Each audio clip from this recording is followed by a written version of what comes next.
by the sword. I can hear you.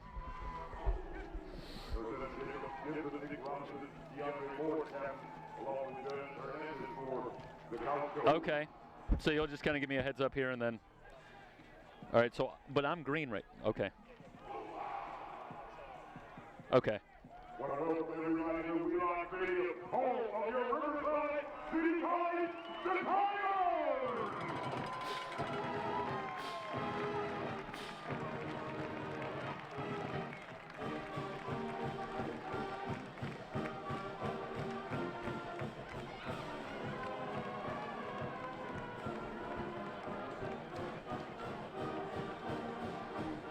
Saddleback has won the toss, saves the first.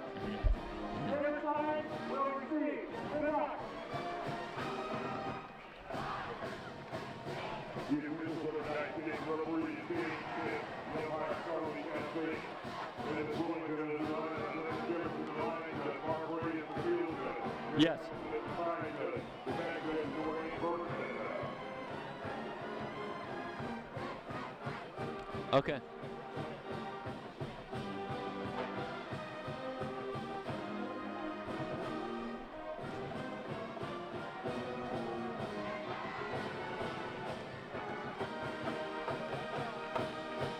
Okay, go ahead and give me a, let's start with give me a verbal cue, and I'll see how that works, and then see how I like that.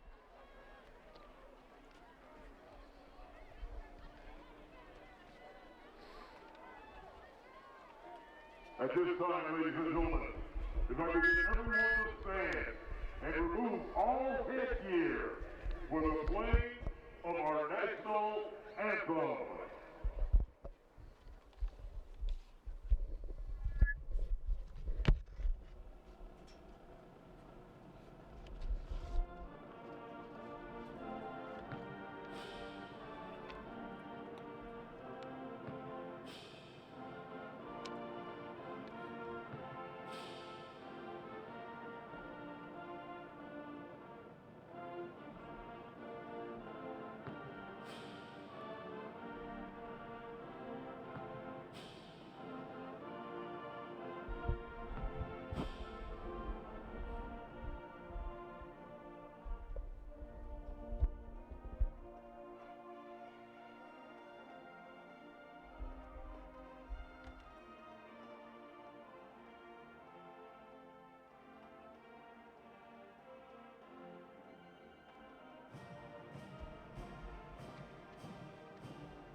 Yeah, I'm here.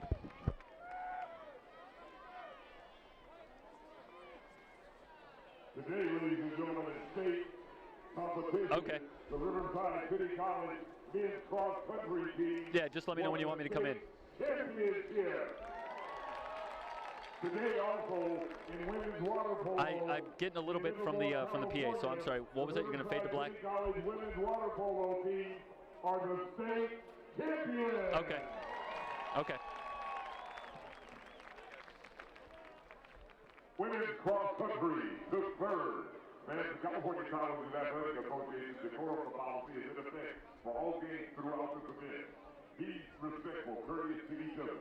The CCAA strongly encourages all fans to avoid using profane language, taunting, or making inappropriate gestures or nonverbal signs. Any digit, any non-credential person that interrupts play immediately escorted out of the venue by our security staff.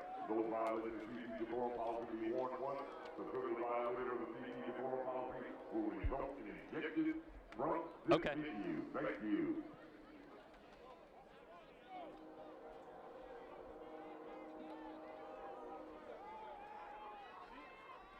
And a very pleasant good evening and welcome to Wheelock Stadium on the campus of Riverside City College for SCFA playoff action here on SoCalCollegeSports.com. Semi-final number 2 all set to get underway between Saddleback College and Riverside City College, and the approach and the kick away. And it's going to be Malik Holcomb from the 10-yard line for the Tigers. Holcomb through a big hole. He's out to the 30-yard line. Angling to his right. He's out near midfield before he's finally brought down in Gaucho territory at the 47-yard line.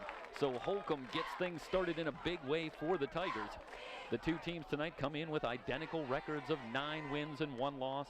The number 2 and 3 seeds here in the SCFA playoffs. Of course, if you're just joining us earlier today, Fullerton College punched their ticket to the SCFA championship game, outlasting a game Ventura Pirate comeback en route to a 48-42 victory. So the winner here tonight is on their way to Yorba Linda to take on the Fullerton College Hornets next week with a shot at the state championship on the line. Colin Anderson gives to El Toro Allen straight up the middle. Allen picks up about 6 yards on a first down carry, bringing up a 2nd down and 4. The Tigers will work very quickly. Anderson fakes. It might be a broken play. Now he's just got to eat it. Finds his way forward for about a yard before he is met by a host of tacklers, including Kyle Adams, the leading tackler for the Gauchos on the season. That'll bring up a 3rd down and 4 for the Tigers. Allen gets to start in the backfield. Seth Acta has been battling an ankle injury, we're told. Anderson under pressure, going to have to scramble, absorbs a big hit near the 1st down marker. It'll come down to the spot. Evigas in on the stop.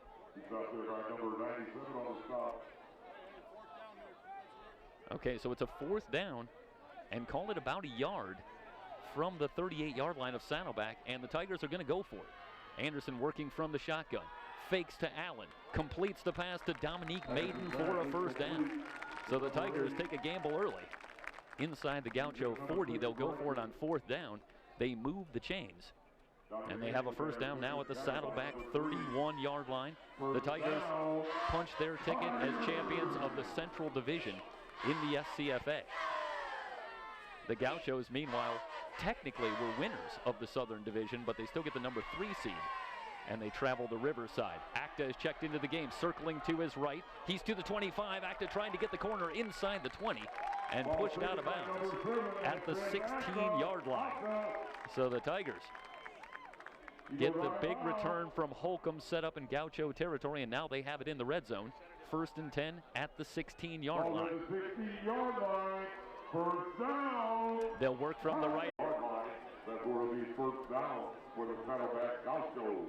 Okay, we rejoin you on the stream. Receivers left and right on 1st down for Robinson. Fires in the flat. This is complete to Marshall. Out to the 48-yard line. That'll bring up a 2nd down and 3. Marvin Marshall, a dual threat, the 2nd leading receiver for the Gauchos on the season, but he also averages a little over 7 yards a carry on 77 carries. So you'll see Marshall all over the field. 2nd down and 3 yards to go. Robinson with play action, looking deep, unloads on the near side, and it's just overthrown. He was looking for DeAndre Moore, streaking down the near side. There's Chad Hill on the coverage, so a 3rd down, call it 4, from the Gaucho 47-yard line. Again, happy to be simulcast tonight on SoCalCollegeSports.com and Riverside TV. Receivers left and right for Robinson. On a 3rd and 4 play, they'll empty the backfield. Robinson on the slant, the pass incomplete. He wanted Karan Nelson, but just overthrown, so a 3 and out for the Gauchos. And they're going to send it away. Punting unit comes on. Meanwhile, back deep for the Tigers. It's Malik Yoakum who had the big return to open the ball game just a few moments ago. Mateo Thompson gets the kick away. Yoakum moving up, takes it from the 17, out past the 25, and slips forward to about the 32, call it the 33. So a 16-yard return for Yoakum, and the Tigers get it back here with 11:45 still to go in the 1st quarter, already leading 7-0. Ball at the Riverside 33-yard line. That's where the Tigers will take over as the first and 10. Tigers! So Colin Anderson and the Tiger offense back on. Acta in the pistol formation behind Anderson. And Acta with the handoff, sweeping to the near side. Trying to pick his way forward, eventually lowers the shoulder and gains about a yard.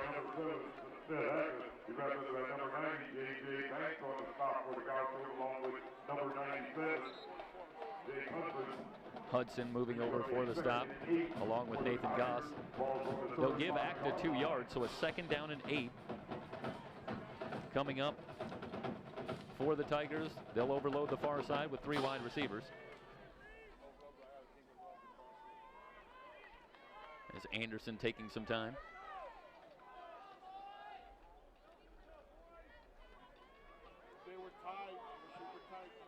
Anderson directing traffic, and now whistles come in before the snap. We've got our first flag. Ball start, number 4. 5-yard penalty. 2nd down. False start, that's going to go against Darius Hunter. So the early movement backs them up 5. It's a 2nd down and 13 for the Tigers. The snap to Anderson, 4-man rush, guns the far side, and it's incomplete. He was going for Jacoby Herring, and a flag comes in. Justin Nichols had the coverage. We'll see if they're going to say that Nichols got there a little early.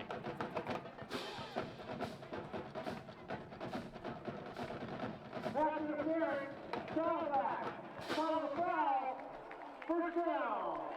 Well, it's good news, bad news if you're Saddleback. Good news is that it's just the spot of the foul.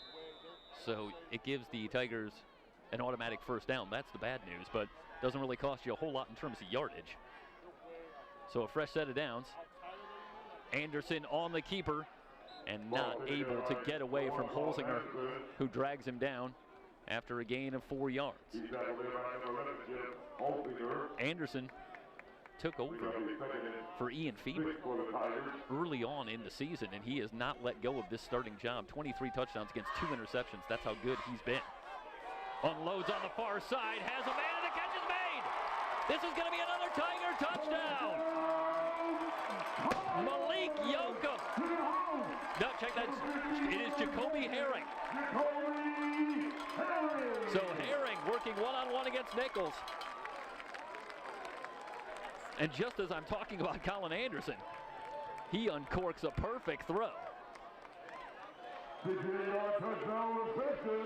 And the Tigers have started out like a house of fire.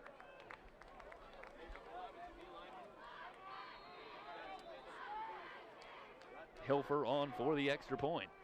We're less than 5 minutes in. And the Tigers making a statement early.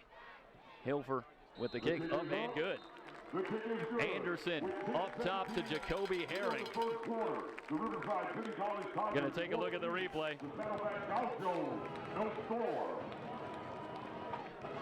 And Herring reaches out to make the grab after getting behind his man. And just like that, Riverside 14-0.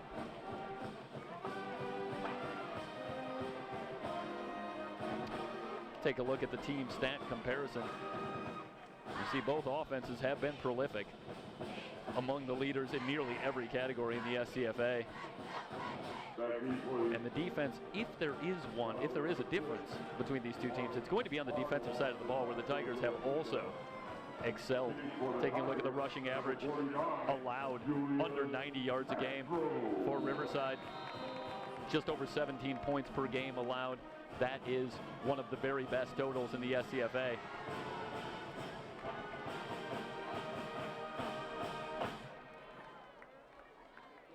So the Tigers have it teed up.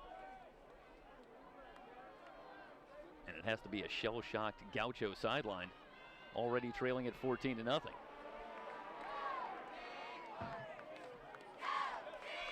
Going to take this one out from about 2 yards deep, out past the 20.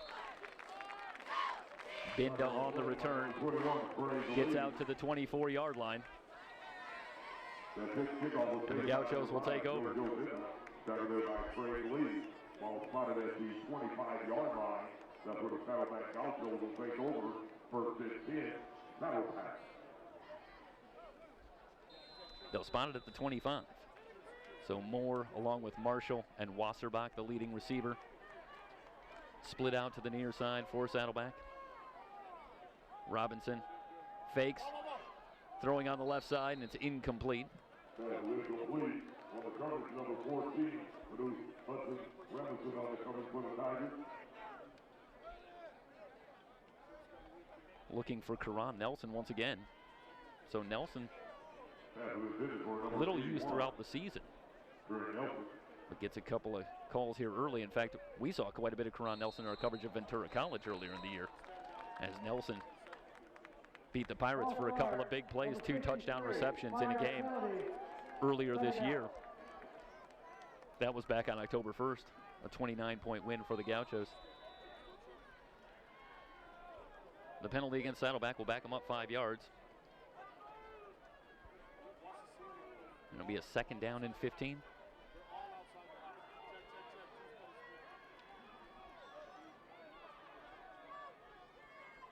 Robinson has the snap, 4-man rush, steps up, has time, airs it out, overthrows Wasserbach. Manu Hudson Rasmussen on the coverage. So Robinson given good protection, but can't find Wasserbach, and it's a 3rd down and 15. 3rd and 15 for the Gauchos.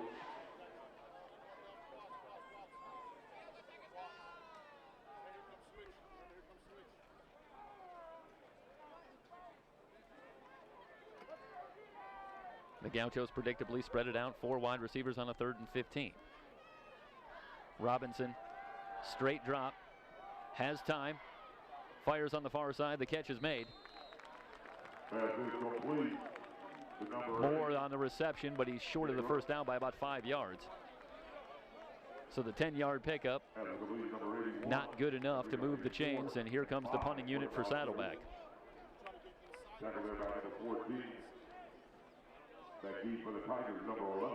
Malik Yoakum back at his 33-yard line awaiting the kick.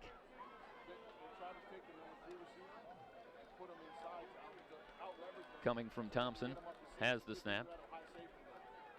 Gets this one away, and Yoakum signals for a fair catch and makes it at the 37. That's a punt of 33 yards. No return, but the Tigers will take over with very good field position. Not that they've really needed it on their first 2 drives. Back-to-back scoring drives. They methodically went down the field on the opening drive, capped off with an El Toro Allen touchdown run. And then, for a little diversity, they went up top. The bomb to Jacoby Herring on the 2nd drive.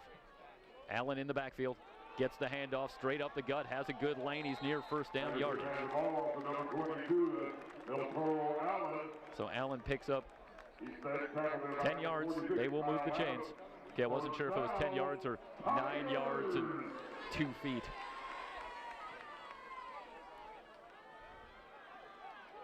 Screen pass on the near side. Again, near 1st down yardage for Riverside. Tremel Davis on the reception. He gets another 10 yards. 1st down, Tigers. So back-to-back 1st downs for the Tigers. They already have it at the Saddleback 42. And the Gauchos just trying to find their way into this game. El Toro Allen dragged down at the line. Ball taken there by number 22. Hudson El Toro Allen. able to wrap up Allen. 97 on the stop, Jake Hudson. Well, the goal yard bring up a 2nd and 12 for the Tigers. So a 2nd down and long upcoming as you see Hudson fight off the block and then fight off the stiff arm. And a nice job there. They'll go back to Allen. Tries up the middle again, gets maybe a yard. So the Gaucho defense stiffens and forces the Tigers into a 3rd and long. 3rd down and 11 from the 43-yard line. They'll spread it out. Eric Brown on the near side. Dominique Maiden. Fake to Acta. Anderson with time. Going up top again and overthrows this one. looking for Eric Brown. Had Goss on his tail.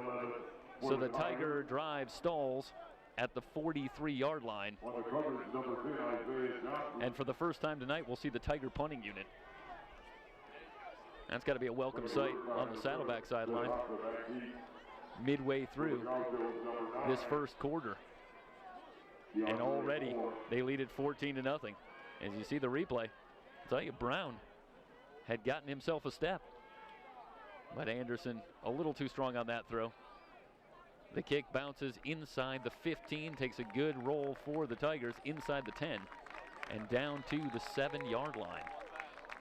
So an excellent job pinning the Gauchos deep.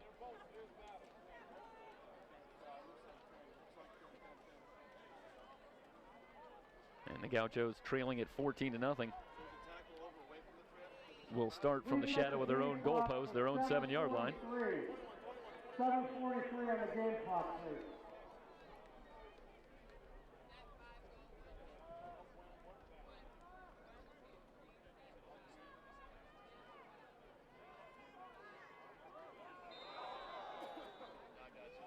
So Robinson brings the Gaucho offense onto the field in the pistol. Edward Vander with his first carry of the night, and he picks up a yard. Vander, having a monster year, comes in 976 yards on the ground, averaging just under 6 yards a carry, led the SCFA with 15 touchdowns on the ground. But running against this Tiger defense is another story altogether. So we shall see how Vander is able to do. Play action, Robinson, again looking far side, this one's picked off. Manu Hudson Rasmussen with the interception, still on his feet at the 20. They're going to bring him down. A late flag comes in at the 16. But Hudson Rasmussen, who had a big interception last week in the victory over Mount San Antonio College, forces the turnover here. And the Gauchos can ill afford that. The Tigers back to work in the red zone, and they already lead it 14-0. Number 20, RCC. 10 yards from the spot of foul. First down, RCC.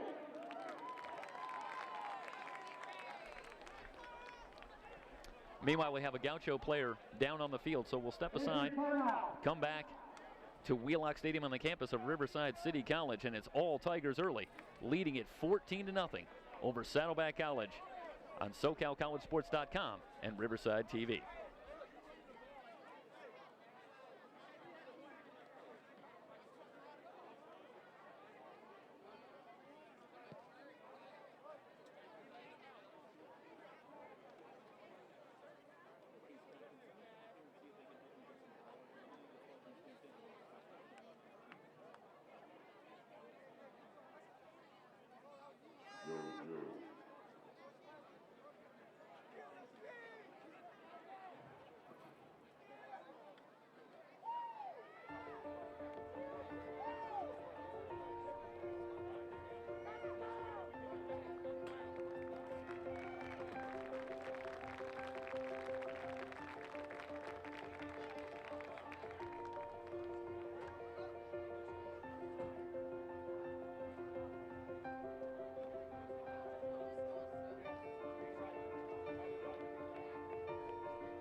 The 30-yard line will be first and 10.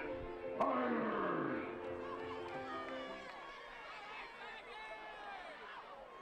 Back to live action. Acta dancing his way forward. He's inside the 25 on a first down carry. A gain of about 8 yards. Yeah, that looks like a guy who's battling an ankle injury. But the word we have is that Seth Acta, again, working with an ankle injury, but it helps when you're a great athlete and 19 years old, as Acta, the sophomore, back for another season here at Riverside City College. Jet sweep on the near side. Darius Hunter leaps away from one tackler. He's still on his feet. Breaks another tackle at the 15. Another one at the 10. He's in for the touchdown, but hold everything. There is a flag down on the play. Touchdown, Tigers. On a sensational individual effort by Darius Hunter, but it's going to be all for naught. A hold on Riverside will take the touchdown off the board, and that is about the first thing that's gone wrong for Riverside here tonight.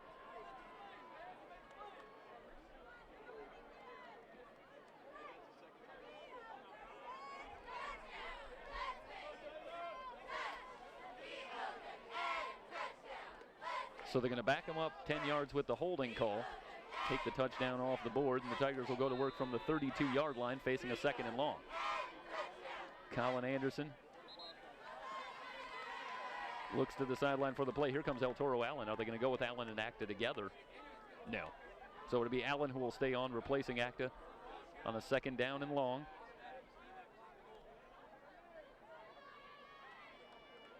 Anderson play action, guns the near side and completes the pass. Inside the 30. Dominique Maiden on the reception. Guerrero over there along with Goss. 3rd down. Call it about 7 for the Tigers. This is a big play for Saddleback early in this game. If they could get out of this situation after turning it over and giving it to the Tigers in the red zone without giving up any points, might swing the momentum slightly back in their direction. Anderson, play action, under pressure, rolls left, throws, but it's underthrown. He was looking for Maiden, but couldn't get enough on the throw. So a nice job by the Gaucho front 3, bringing some pressure on Anderson. And the Tigers now from their own 28-yard line face a 4th and 7. We'll see if we're going to see Hilfer for the field goal attempt, and it looks like we will. Hilfer's had an outstanding year. He's 12 of 16 on field goal attempts. This will be from 45 yards. His long this season is 49. So he's got the leg, as he'll attempt this one from the left hash.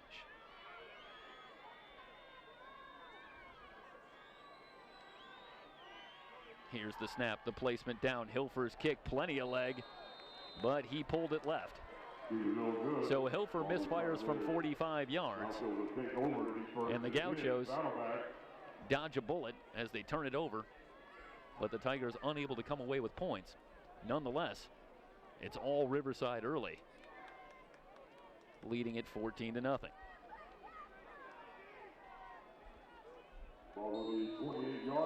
So here comes Robinson.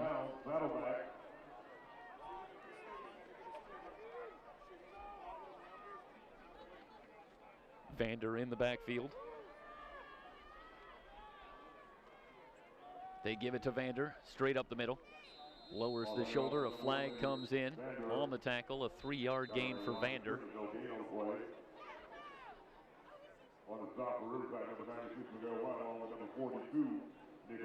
Underwood in on the stop. And on the stop, Underwood picks up the 15-yard personal foul for face mask. So, and let's take a look again and see if we can catch at the tail end as Underwood gets there.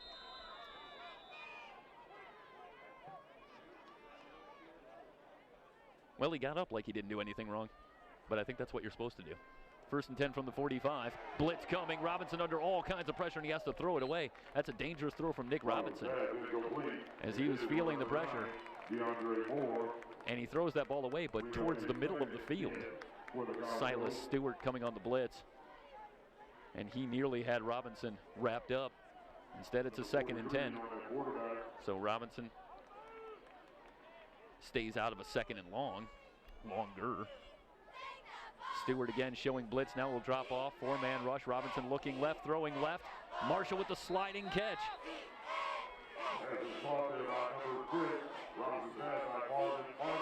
So Marshall down to the 36 of Riverside.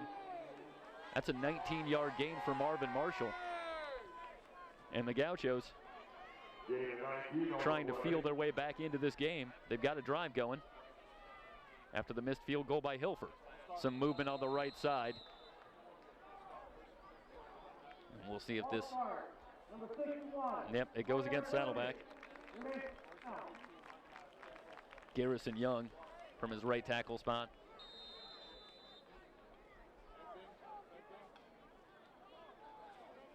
I really hate it when I can only mention the offensive line when there's a penalty. Want to make sure that big guys doing the work up front get some recognition too. All-out blitz coming out. Robinson, and he's sacked back in Gaucho territory. That's a big loss on the play. Stewart again coming on the blitz with Arnell Anderson. And it was a jailbreak back to the 45-yard line. And Robinson never had a chance. As again, we'll see the replay. Is it possible to blitz more than 11 players? Because it just looked like the Tigers sent half of the sideline too. Back to the 45. It's a 2nd down and 29. After the 19-yard loss. Robinson with time. Guns it over the middle. Marshall can't make the leaping catch. He had his hands on it. Now a very late flag comes in. Let's see what the call is.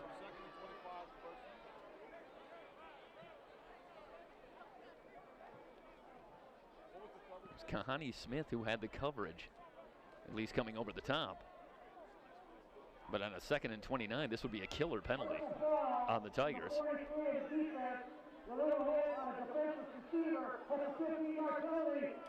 So they're going to say it's a personal foul, a hit on a defenseless receiver. And we'll see if we can catch this on the replay. And Marshall had both hands on it. And yeah, I think that's a pretty good call on Chad Hill. I think he took a little more than a step to get Marshall there. Suppose it could have gone either way. But Marshall is certainly defenseless. That's hardly arguable on that one as he stretched out trying to get that ball. And Hill lowered the shoulder. Looked like a pretty good hit, but arguably late. And that's what brought the flag. Fresh set of downs. Pass completed on the far side to Nelson.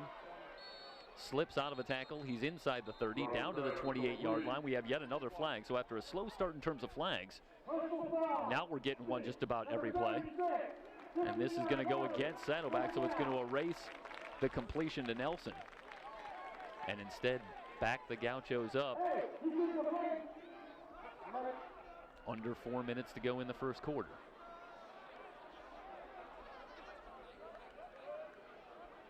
So the 15-yard penalty takes it back to the Gaucho 45-yard line, where it will be 1st and 25. Robinson with receivers left and right.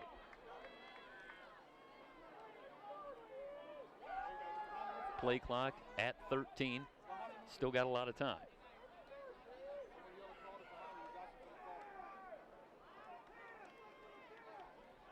Sends Vander out in motion, looking right.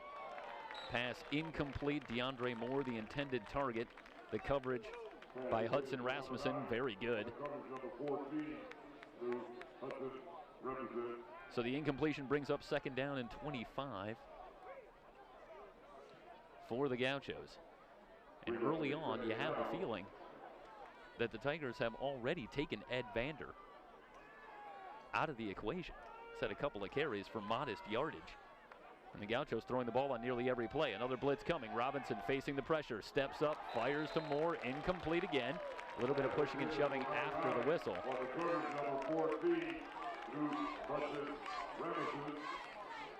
Again, trying to go after Hudson Rasmussen, but not having a lot of success. 3rd down and 25 for the Gauchos at their own 45-yard line.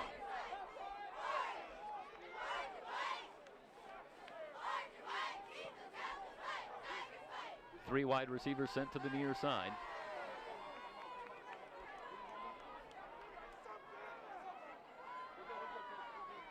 Snap to Robinson, 3-man rush. Has time, steps up, guns it over the middle. Looked like he was going back to Moore, who was triple covered. And a little bit of jawing. Careful here between Moore and Silas Stewart. No flags. And they'll separate them. They'll go their separate ways. So Yoakum retreats back to his 15-yard line to get the punt from Thompson.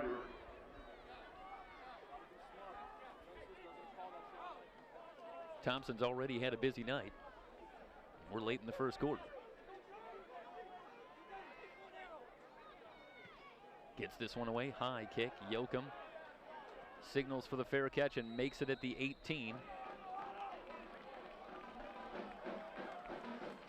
Well, call it the 19. 36-yard punt from Thompson. No return. And the Tigers go back to work, leading 14-0. The winner of this one, a week from today, travels to Yorba Linda to take on Fullerton College, the top seed. Survived a late scare from Ventura, but the 48-42 victory for Fullerton assures them a spot in the SCFA championship game, and as the number 1 seed, they'll host. So the winner here already knows where they're going. Straight ahead, it's Allen shedding tacklers. He's got another first down. Out to the 34-yard line. And the Tigers already so effective on the ground with both Allen and Acta. 14 yards.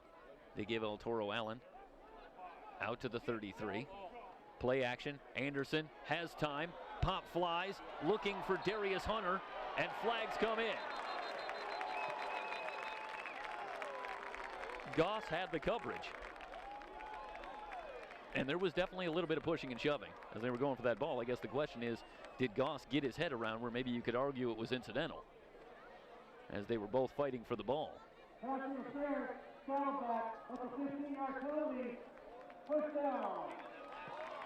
So the 15-yard penalty against Saddleback, and we'll go to the replay. Well, this is El Toro Allen with the 14-yard run earlier. Nonetheless, Allen certainly a big part of this drive. So it's a run by Allen and a pass interference penalty. And the Tigers are to midfield. Allen with a little stutter step. Hit by Adams, falls forward to the 48. That's a 4-yard run. And we'll bring up a second down and 6. Holzinger a little slow to get up for the Gauchos. And we have an injury timeout. So we'll step aside on SoCalCollegeSports.com with 2:31 remaining in the opening quarter, and Riverside leading Saddleback in the SCFA playoffs 14-0.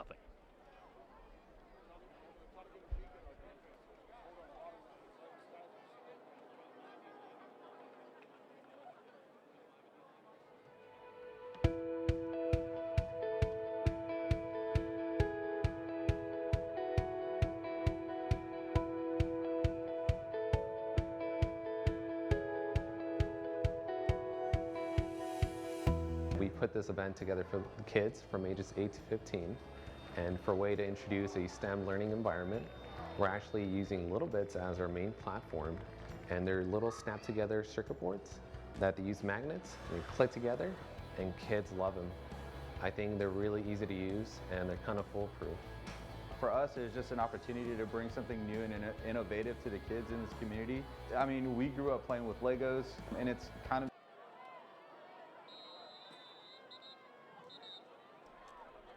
And we welcome you back to Riverside City College. SoCalCollegeSports.com's coverage of SCFA playoff football continues here with the simulcast, SoCal College Sports and Riverside TV. Colin Anderson to work on a second down and 6. Acta trying to pick his way forward, and he is driven back. Carson blocked. Acta managed to pick up a yard on the play, but he paid a price. 3rd down and 5 upcoming. And the football resting on the 47-yard line of Saddleback. Anderson from the shotgun, play action, guns it to Hunter. Hunter with a move. He's inside the 40 and tripped up at the 37-yard line. That's enough to move the chains. And Hunter, such an athlete, and he has really come on as this season has moved on. Of course, he's the son of former Major League star Torrey Hunter. And Torrey was good enough to join us on our broadcast last week, and it was a lot of fun for Mike Zepeda, I know, to get to talk to Torrey, and Torrey a good chance to talk about his son, who's making things happen here at Riverside College. The completion to Maiden. Inside the 30, down to the 27-yard line. But all for naught. A holding call is going to bring it back. So just when the Tigers started to dial it in, They'll back themselves up with a penalty. Man, I mean, you can see why. And Darius Hunter has really started to solidify himself. He's got 8 touchdowns on the season, and he's electric. I mean, when he makes a catch, made a couple of guys miss on that play. And he's got a lot of speed and can get into the open field. It's going to be a major problem. I believe, as Mike said, and said it well last week, he's got another gear. Play action again. This one through the hands and picked off. The Gauchos have a turnover. The interception gives it back to Saddleback, and it was Isaiah Johnson, the recipient of a little bit of good fortune. We'll see if we have the replay, but this was off the receiver's hands, and Johnson just in the right place at the right time. And the Gauchos get it back at the 39, so the teams trade turnovers here in the first quarter. And we do have the replay dialed up. And yeah, you can see that's just right off the hands there, and Anderson maybe a little too much heat on the throw. Malik Holcomb, the intended target, and couldn't quite haul it in. And Johnson, right there, gets the pick. Vander has a little hole on the right side, but runs into Silas Stewart after a pickup of about 4 yards. Under a minute to go here in the opening quarter. So Vander had his helmet come off, so he'll have to come off for a play. And he'll be replaced by Jojo Binda in the backfield. Binda in his second year at Saddleback. And he was a leading rusher for them last year. Robinson with a straight drop, has time, completes the pass for a first down for Saddleback. Karan Nelson into Tiger territory at the 40-yard line. First down, Gaucho. Saddleback by number 29, ball spotted on the 40-yard line. Robinson quickly brings them to the line. Blitz coming, play action, Robinson pop flies the near side looking for DeAndre Moore. It's out of bounds, incomplete, but a flag comes in, thrown in the direction of Moore. And again, Moore has been battling Manu Hudson-Rasmussen all night, with Hudson-Rasmussen really doing a heck of a job already with a pick here in the first quarter. But Robinson's not shying away. He continues to go after him.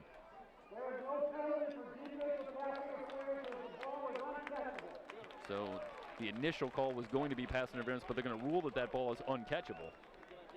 As we'll look at the replay. St. Robinson just doesn't have a lot of time, gets that ball away, but I think that's another good call.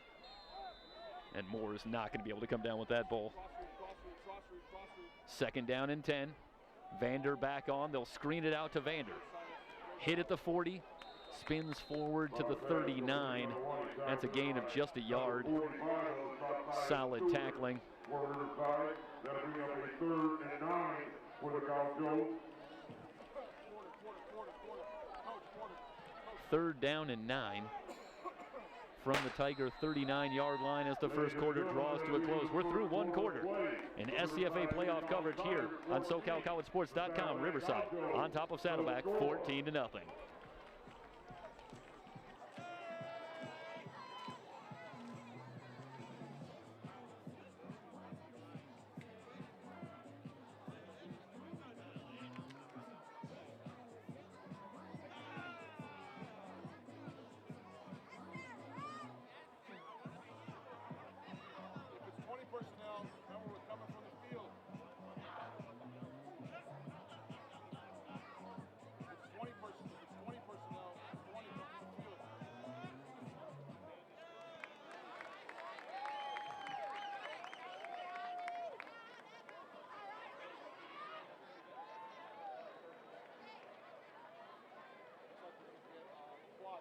Okay, thanks.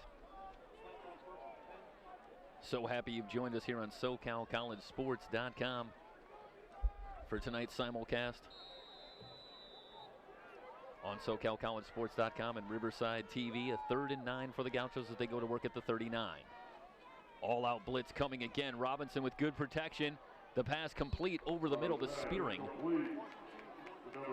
He's a couple of yards shy of the first down. Chris Spearing with the catch down to the 32. And I think this is an area where you certainly have to think that the Gauchos are going to go for it.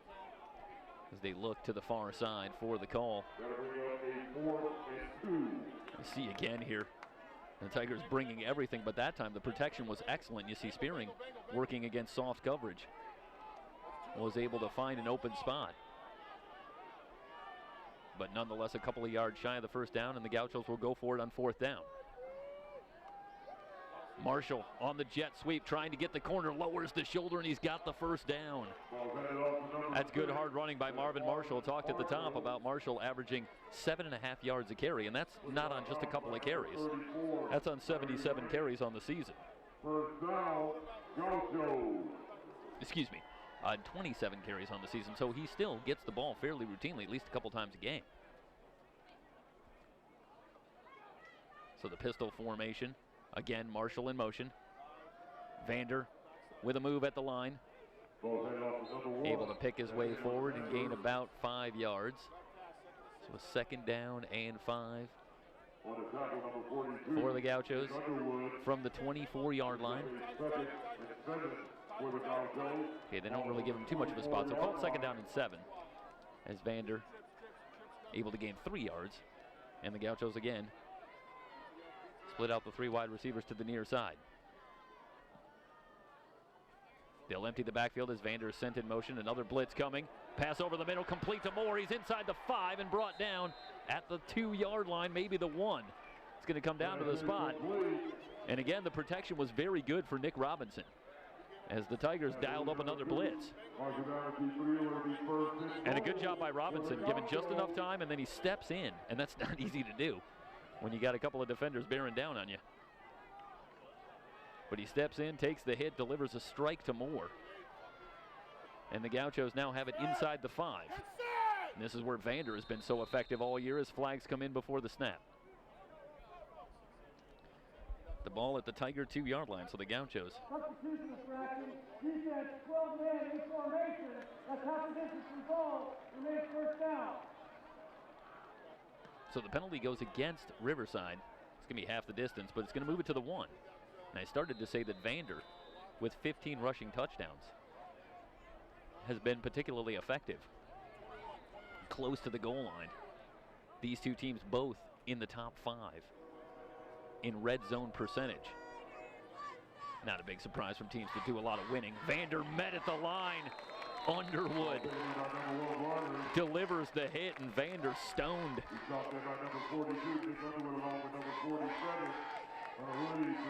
So the first battle won by Riverside. Let's see if we can see the hit there.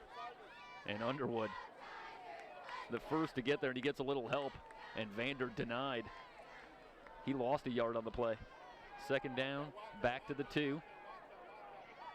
And now Vander in the Wildcat. And this is a play they run quite a bit. Direct snap. Vander gonna throw, and it's gonna be picked off in the end zone. And the Gauchos,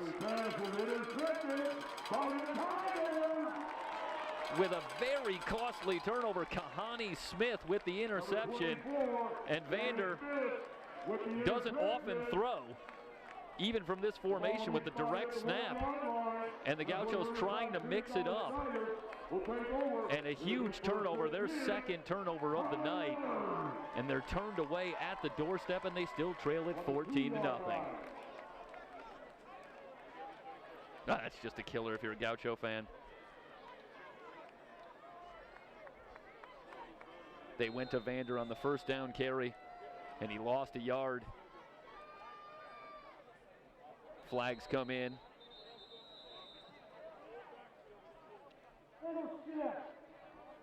This is going to be a penalty against Riverside as they start from their own 2-yard line.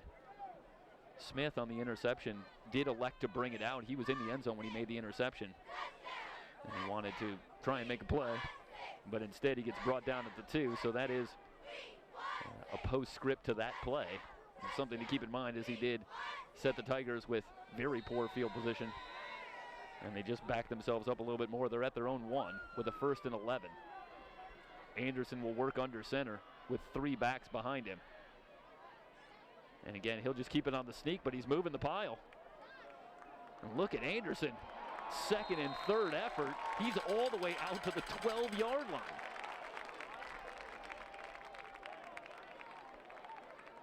Well, that's a big, big play. It gives the Tigers some much-needed breathing room. Let's take a look at the replay, and I have to wonder at some point if the Gauchos just assumed they were going to hear the whistle at some point, but Anderson, to his credit, just keeps churning his legs, moving the pile. And not hearing any whistle, he's able to pick up 11 yards.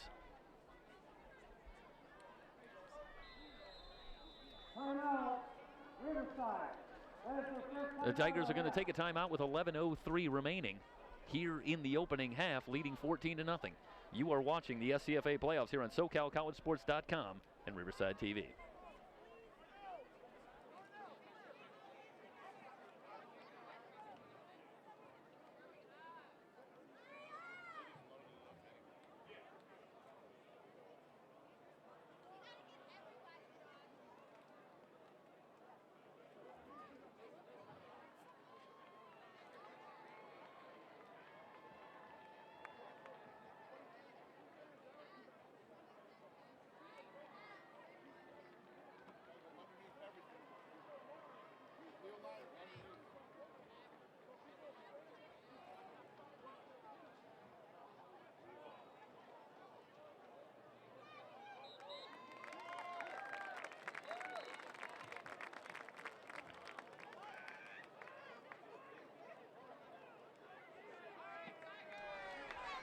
First and 10 for Riverside from their own 12-yard line.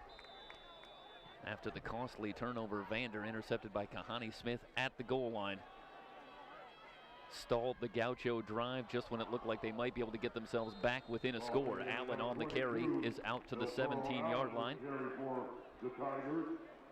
5 yards for El Toro Allen, and it brings up a second down and 5. And they continue to work that right side. This is Allen, just with the second effort. He's hit near the line of scrimmage and able to just bounce off.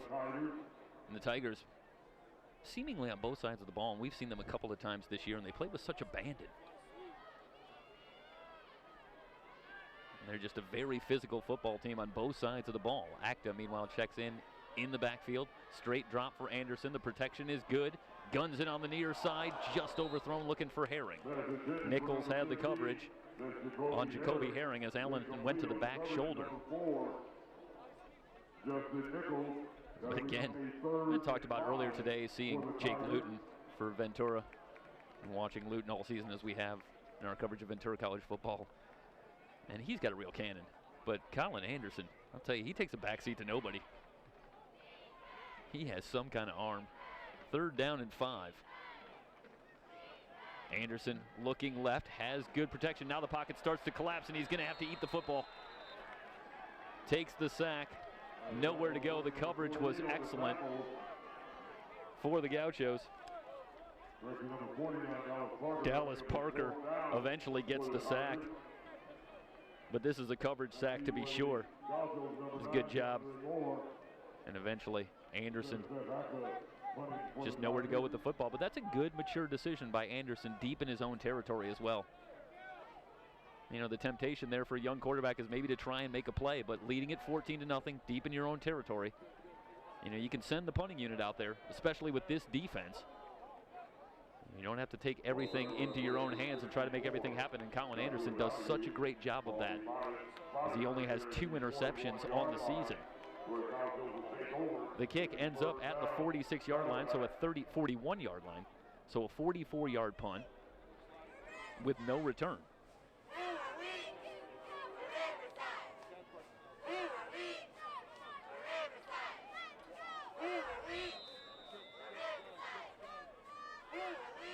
So the 41-yard line is where the Gauchos will get started. The Tigers put 2 touchdowns on the board in the first 5 minutes, and since then, no scoring. The Gauchos have had a chance or two, but haven't been able to cash in. Back shoulder throw to Nelson is complete. So Robinson with the reception into Tiger territory. That's an 18-yard catch for Nelson. And you see there, that's a strike by Robinson. Pretty good coverage by Hudson Rasmussen, but puts it on the money. Robinson throwing right, has Moore. Moore splits a couple of tacklers and has the first down. He's down to the 29-yard line with a 12-yard gain. So the Gauchos right back on the move. And you can't help but think of the two interceptions. Maybe a missed opportunity or two. Nonetheless, they go to work. Here with a fresh set of downs. Play action to Vander. Robinson again. Completion. Remy Wasserbach with his first catch, and he is thrown out of bounds by Hudson Rasmussen near the first down marker. Wasserbach, the leading receiver for the Gauchos on the season with 38 catches, but that's his first catch tonight.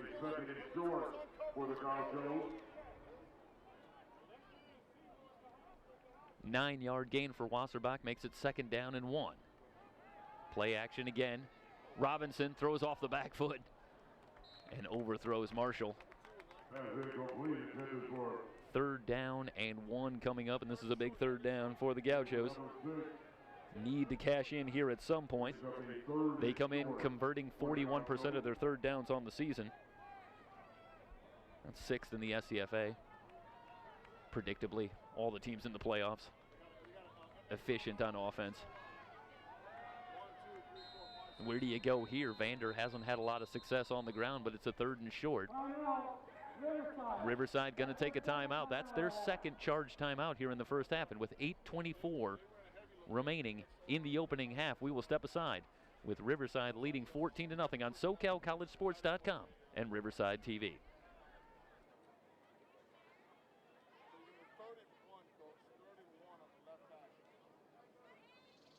It may look peaceful, but there's a storm brewing, a deadly plant disease that can change our landscape forever. Spread by the Asian citrus psyllid Huanglongbing, or HLB, is a death sentence for citrus. The disease is already in our state. Now's the time to inspect your citrus trees and report suspicious symptoms. If HLB is not stopped, all citrus in California is at risk of disappearing. We must act now. Learn how to protect your citrus trees at californiacitrusthreat.org.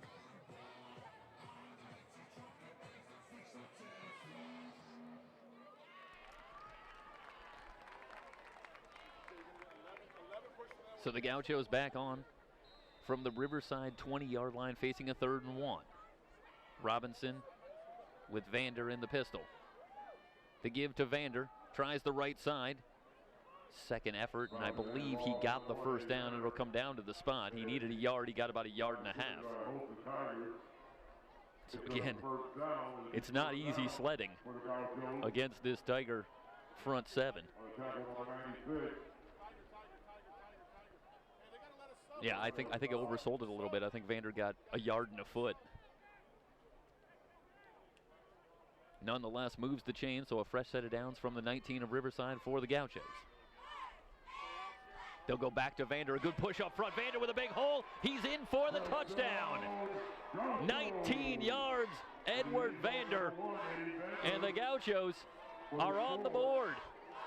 We got a brand new ball game here, 14-6, with the extra point pending.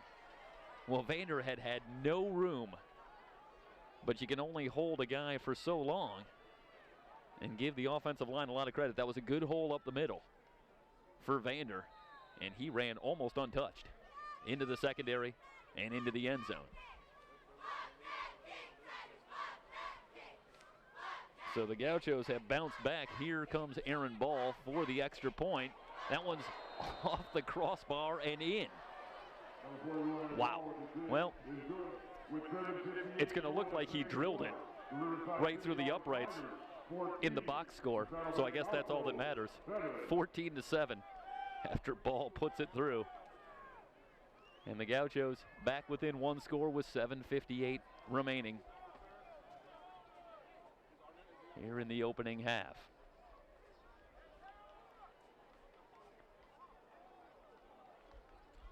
Sure. Again, just to give you a sense of how the teams got there, and you take a look at Riverside, and the first thing, of course, you'll see there is the one loss, and you know that's a loss that could have gone either way.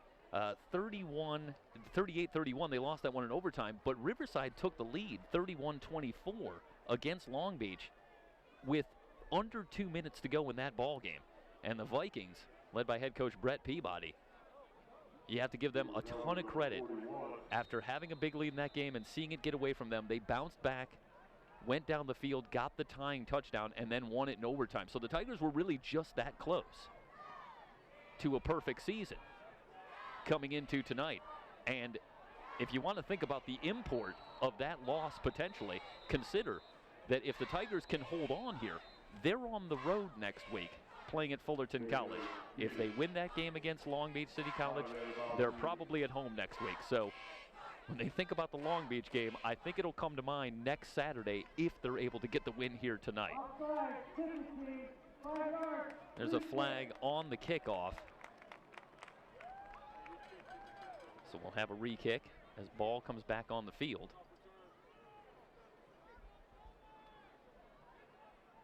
It was so very close at the top of the SCFA this year. For those that didn't have an opportunity to watch a lot of the action, it was a terrific year here in 2016. Going into the final week of the season, only one team in the entire SCFA, in terms of the National Conference, not the American Conference, had a playoff spot locked up. So every team here, including the two teams here tonight, had to win on the last week to get in. Otherwise, they might have been going to a different bowl game, and we'd have been looking at somebody else. So that's a lot of parity. You get all these teams, and it comes down to the last week, and everybody still needs to win. The Gauchos, for their part, lost only one game this year, and that was a tight loss against Golden West. Short kick again, taken at the 22-yard line. Out to the 30-yard line and taken down at the 32. So the 10-yard return gives the Tigers the ball at the 32. Craig Lee on the return. And there we talk about the Saddleback schedule.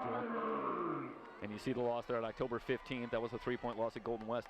You know, Saddleback's an interesting story if you look very closely. If ever there was a team that did not want to see a bye week, it was the Saddleback Gauchos this season. And I'll get to that after the carry here by Allen. Allen circling to the far side, and he is brought down in the open field. That's a terrific tackle, holding Allen to a pickup of just a couple. Christian Rebay with the open field tackle. At the bye, the Gauchos were 5-0 on the season, including a win over Long Beach City College, one of the top teams in the SCFA, and their average winning margin was over 29 points a game. As Anderson with the play action, going up top, Darius Hunter, and it's just overthrown.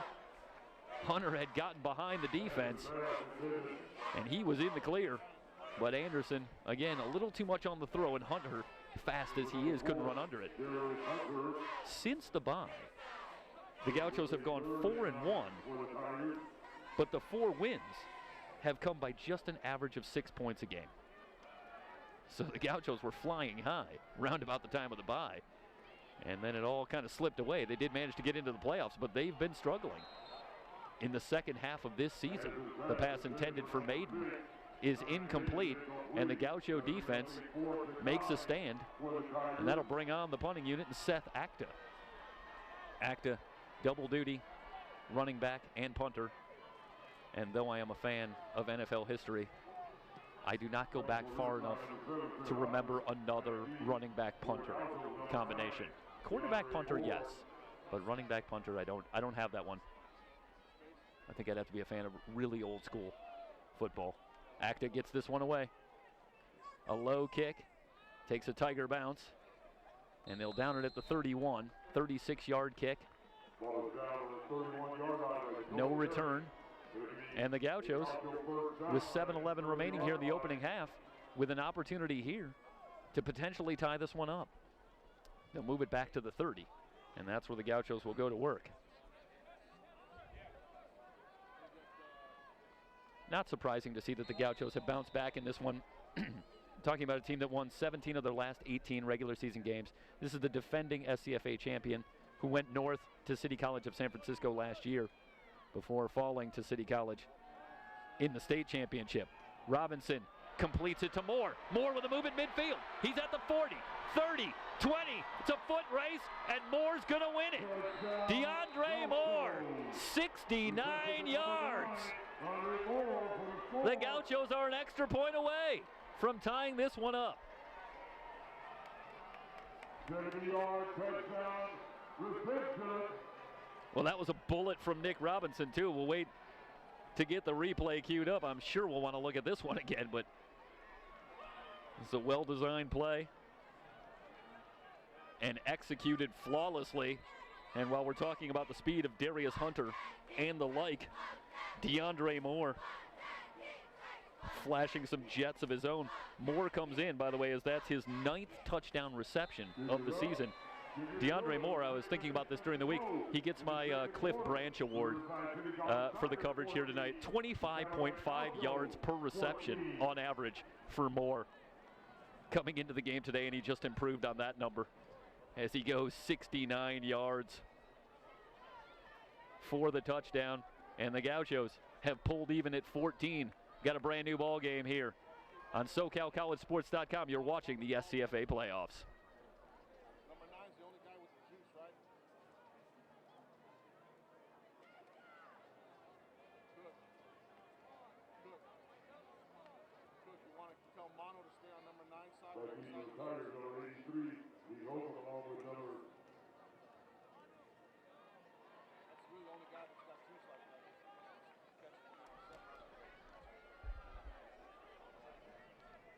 Tied at 14 after the Gauchos on one play. Robinson to DeAndre Moore. Tie it at 14. Ball with the short kick taken by Holcomb at the 17. Holcomb angles to his left, spins out of one tackle. He's still on his feet, circling to the far sideline. Flags come in as he's ridden out of bounds past the 30-yard line. But let's see where it ends up.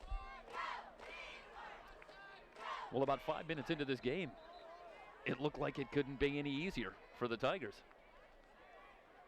They had a couple of touchdowns on the board. The Gauchos seem to be shell-shocked.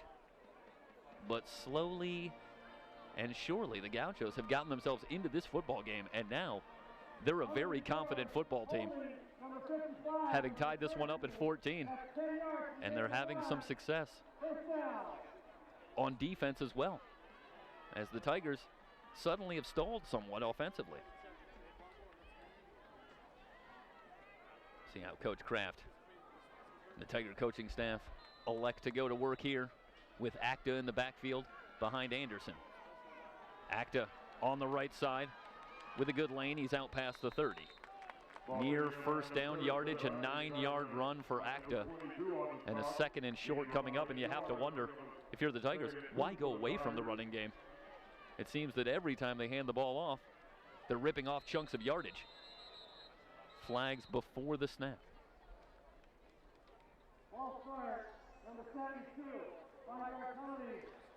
So the false start will make a 2nd and 1 into a 2nd and 6.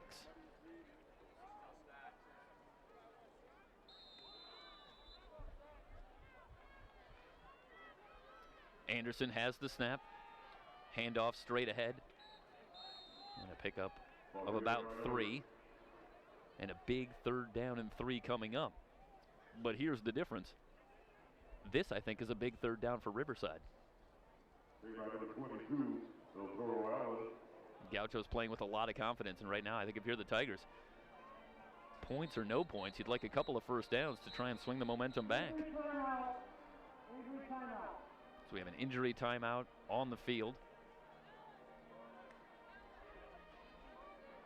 We'll come in and look at I believe it's a Gaucho player, and yeah. Dallas Parker heading to the sidelines. Now we're ready on a 3rd and 3. 3 wide receivers bunched to the far side. El Toro Allen has the first down, cuts it to his left. Allen with running room. He's out to midfield. Flags come in as he's run out of bounds in Gaucho territory. But a big run by El Toro Allen takes it to the Gaucho 48-yard line. As Allen continues to pile up the yardage here in the first half.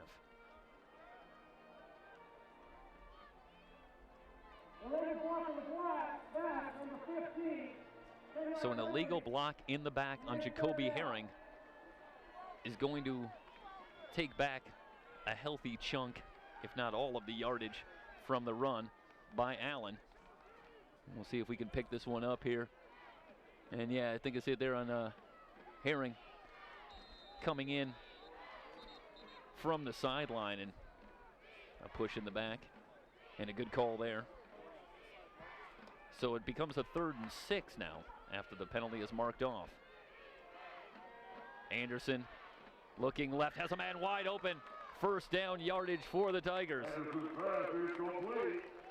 Malik Yoakum on the reception.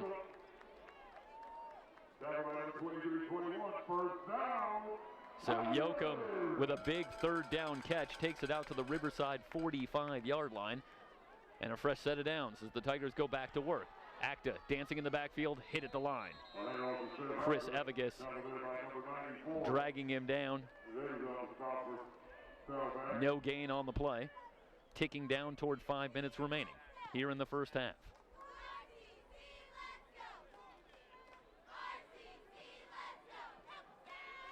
Anderson working in the no huddle. Has the snap. 3-man rush. Anderson steps up with time, has Darius Hunter inside the 30, down to the 22-yard line. 33 yards. Anderson to Hunter. Call it 34 as it's down to the 21. The protection is outstanding. And Hunter working over the middle with a 34-yard catch. And the Tigers looking to answer back after 14 unanswered points from the Gauchos.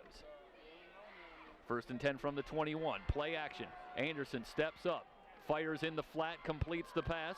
Hunter again. Stiff arms a man and he's taken out of bounds near the 10-yard line.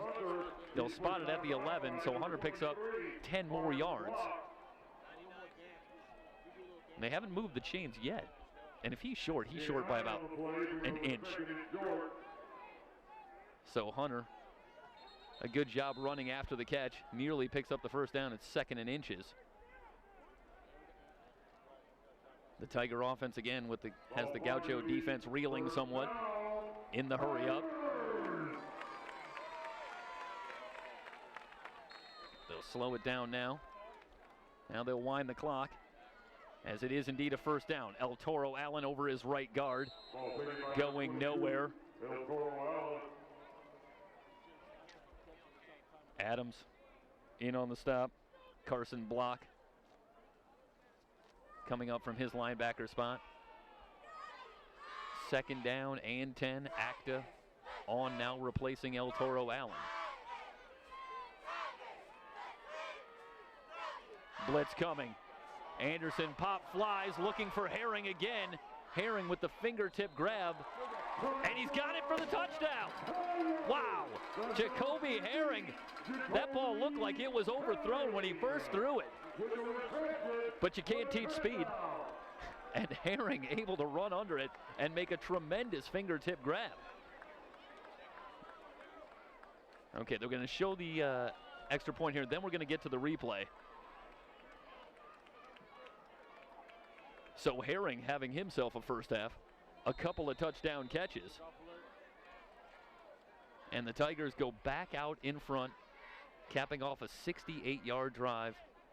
11 yards, Anderson to Herring, and a 21-14 lead. All right, we got the replay all set up. See Herring, just a little corner fade. Nice job getting behind. And what a job dragging the foot. Got the right foot down. Jacoby Herring, 2nd touchdown of the first half. And that equals his season total. He came in with just 2 touchdowns receiving on the season. Well, we saw Justin Mayweather come out of nowhere with more catches today than he had all season combined. to bedevil the Ventura College Pirates en route to a 6-point win for Fullerton.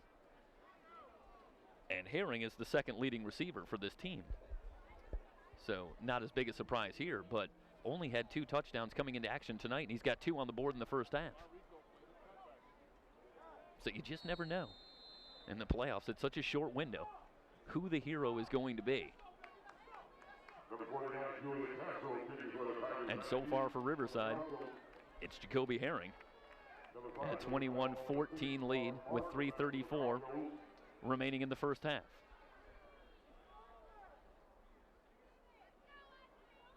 The approach and the kick away. Marshall will let this one go through the back of the end zone, and the Gauchos will take the touchback.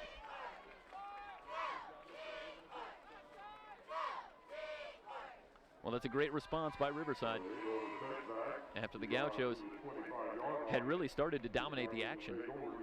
I mean, let's remember the Gauchos had it down to the 1-yard line at one point and came up empty on that drive with a turnover, and still had managed to tie the game up at 14.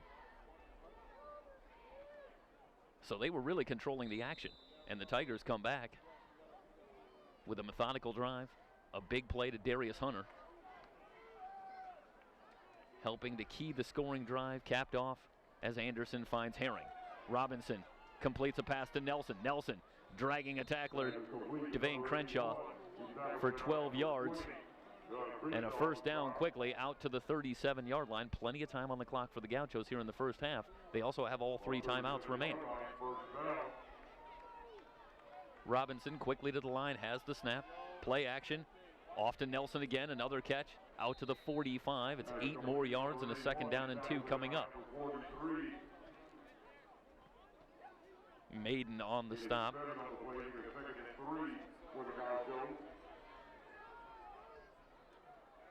Second down and short. Robinson has the snap. Deep drop, pressure coming. Rainbows the far side, and it's overthrown, incomplete. Going back to DeAndre Moore. And a third down and 2 coming up. See, Robinson again has to step up, gets hit by 2 Tigers as he throws that ball. And no questioning Nick Robinson's toughness. He's stepped in on more than a couple throws here in the first half with pressure right in his face. Third down and 2 from the 45. Marshall on the jet sweep. Well behind the line, he's in some trouble. He's going to lose 7 yards back to the 43-yard line. That'll bring up fourth down and bring on the punting unit. That is going to be a hard play to run against the Tiger defense, and not just this year.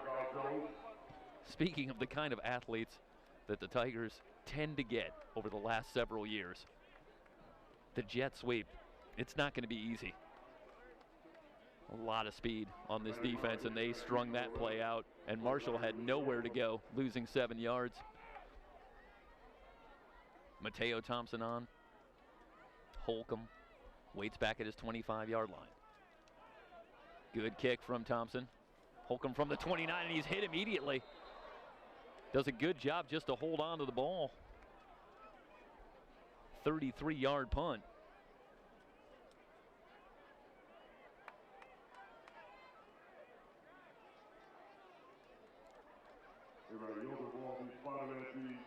I want to correct that very quick. That was Maliki Yoakum. So Yoakum with a good job there holding on to the football. So the Tigers will take over with 2:01 remaining and 1 timeout at their disposal at their own 30-yard line. You're watching a simulcast of SCFA football here on SoCalCollegeSports.com and Riverside TV. So happy you've joined us. Anderson hit behind the line. It's a sack. Evigus plants Anderson into the turf, and he's still down. Evigus came into the game tonight leading the team in sacks with 7.5, and Anderson is still down. It's just a 3-man rush, but Evigus does a great job beating his man. And takes Anderson down, and they're still looking at him. And we will step aside very briefly here for an injury timeout. It's the SCFA playoffs on SoCalCollegeSports.com.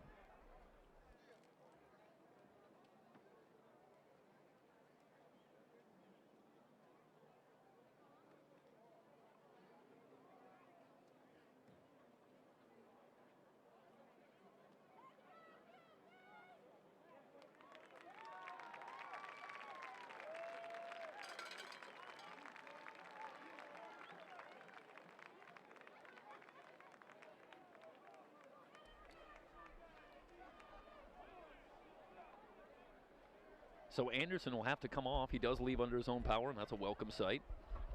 And it'll be Ian Fieber, who started the season as the starter for the Tigers, and in fact was the starter last season for the Tigers as they made the playoffs last year before losing to Saddleback in the opening round. So Fieber comes on. Has the snap, gives to Acta, hit behind the line, but breaks that tackle and manages to plunge forward for a pickup of a couple. Again, Acta hits the hole so hard. Meanwhile, the clock all the way down to 1:17, and Saddleback will take their first time out. So a second down and 14 upcoming with 1:17 remaining here in the opening half.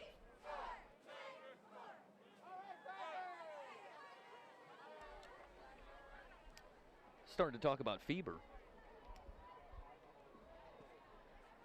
Started the season as the starter before Anderson took over in week 2.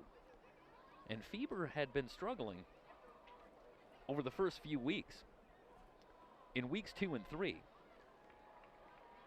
for the Tigers, Fieber was 26 of 52, completing just 50% of his passes, no touchdowns, 4 interceptions. And that, in part, prompted a move to Colin Anderson to see how he would do. And Anderson, as we talked about at the top of the broadcast and throughout the first quarter, just grabbed hold of the job and never let go.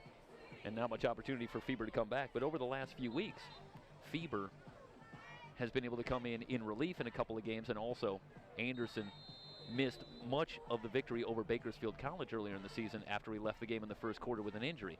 And in that time, Fieber is completing 67% of his passes, and he has 5 touchdowns and no interceptions over that 3-game stretch. So Fieber has been a lot better since coming back off of the bench. Completes this pass to Hunter. Hunter with a move at the 30, still on his feet at the 35, slips out of another tackle there, trying to reverse field. Hunter still on his feet, and finally corralled and brought down back at the 30-yard line.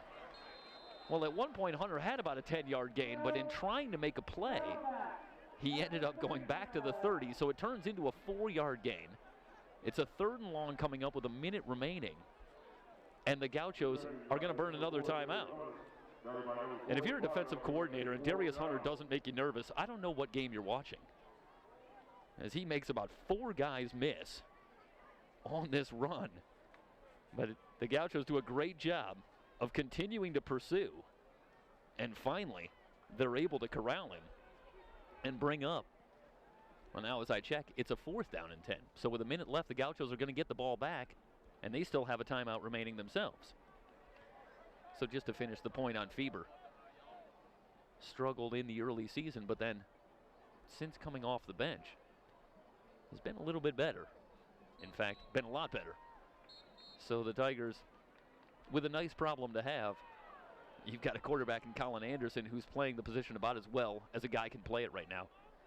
And you have a backup in Fieber who has a tremendous amount of experience leading this team last year to a playoff run, and coming back this year with more experience as well. So the Tigers in good hands as Acta gets this one off. Moore backing up, takes it at the 33. He is hit immediately, a loss on the return. So it's a 37-yard punt, a 3-yard loss on the return for DeAndre Moore. And with 51 seconds remaining, the Gauchos will have it 1st and 10 at their own 30-yard line. If you're thinking about the field goal, for Saddleback, Aaron Ball on the season is 7 of 13. And has a long of 44 yards. So a pretty good leg, if not some modest struggles with accuracy. So whistles before the snap. 51 seconds remaining here in the first half. Receivers stacked to either side. Bad snap. Robinson able to pick it up inside the 15, running away from pressure, and he just throws it away. Moore was in the area. Well, that could have been an absolute disaster for the Gauchos,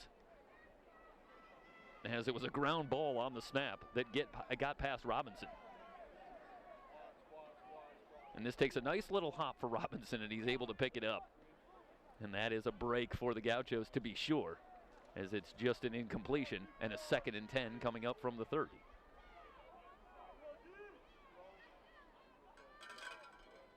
Robinson fakes to Vander, feeling the pressure from Bagner. Throws on the far side, was going for Chris Spearing, and again incomplete. A 3rd down and 10 with 38 seconds remaining here in the first half. Mackenzie's got to come out. Need somebody from Mackenzie. They're pulling up for an injury. So we have an injured player for the Tigers, hobbling off. James Reeder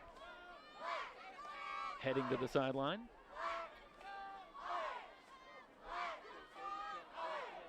Meanwhile, there was a... Okay, so there was a flag on the play going against Saddleback, and it'll be declined. So a 3rd down and 10 coming up for Robinson and the Gaucho offense.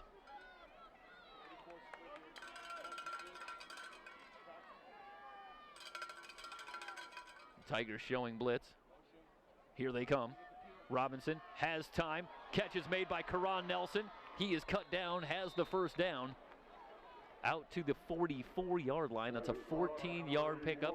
Well, they'll spot it at the 43. So a 13-yard reception. The clock moving with 27 seconds remaining as we take a quick look at the replay. Robinson fires on the far side. And that pass is intercepted by Hudson Rasmussen again. Flags come in late. This is a great job by Hudson Rasmussen, just reading Robinson's eyes in the backfield. And he jumps that route with 17 seconds remaining. That's the 3rd turnover forced by the Tigers here in the first half. This could be a big penalty because Rasmussen was already at the 50. If this is a penalty after the fact, you can quickly get into Hilfer's range. He hit from 45 earlier in the first half. No, I'm sorry. Check that. He missed from 45, but his long. After the interception, we had a personal foul, face mask against the defense at that time. That's a 50-yard. Hilfer's long is 49 yards. And to that point, the face mask penalty against Saddleback on the return puts the football at the 35. And the Tigers still have a timeout. So they can run a play just about anywhere as we get a look at the replay. And Hudson Rasmussen being brought down. And again, that is a fairly ubiquitous call. Because anytime a hand gets anywhere near that face mask, you're going to see that penalty. So it does not have to be the most egregious penalty you're ever going to see to get that call. 1st and 10 from the Gaucho 35 with 17 seconds remaining. Anderson stepping up. He's going to tuck it and run. He's at the 30, slides down at the 25. They are in Hilfer's range. Did Anderson get the 1st down? They've stopped the clock for the moment at 9 seconds. But again, remember, the Tigers still have a timeout. Now they'll wind the clock. 6 seconds, down to 4 seconds, and they'll take the timeout. So time for one more play here in the first half, and we will see Hilfer undoubtedly for a field goal attempt that would be from 42 yards out. Anderson at the tail end there. See, he's brought down, but he's got the good speed to run away from the pressure. A 10-yard run puts it at the 25. And when we return, we'll have the field goal attempt for Hilfer here. The final play of the first half. You're watching SCFA playoff action on SoCalCollegeSports.com and Riverside TV.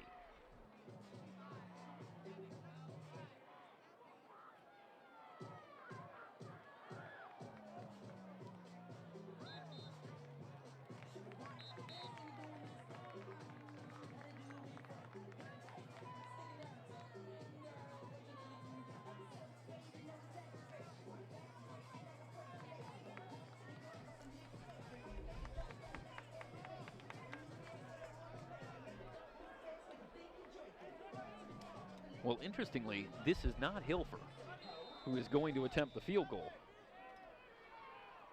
This is Julian Castro, a sophomore out of Legacy High School. The placement down, the kick is up. Castro's kick is off the left upright.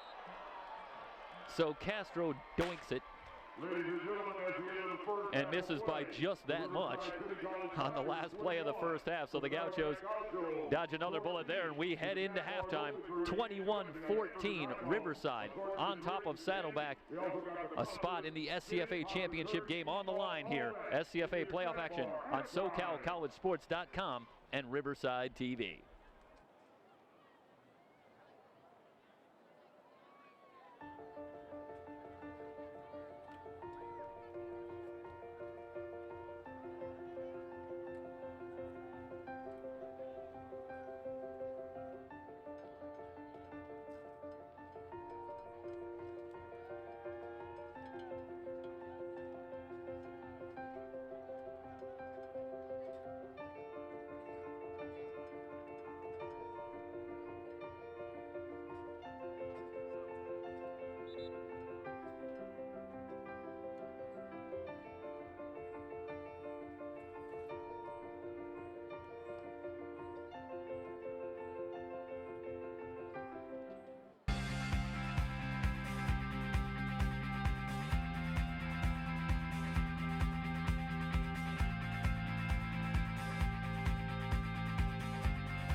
The business is Pro Fitness for Health. We're located here in Riverside, 1735 Spruce Street, and we have a very, very wonderful, flourishing business helping people that have disabilities. I came to Riverside in 1977. It had a lot of people that needed help, and because I have that kind of heart to help people, that kind of passion, that vision, Riverside seemed to be the best place to be. We have created a family-type atmosphere.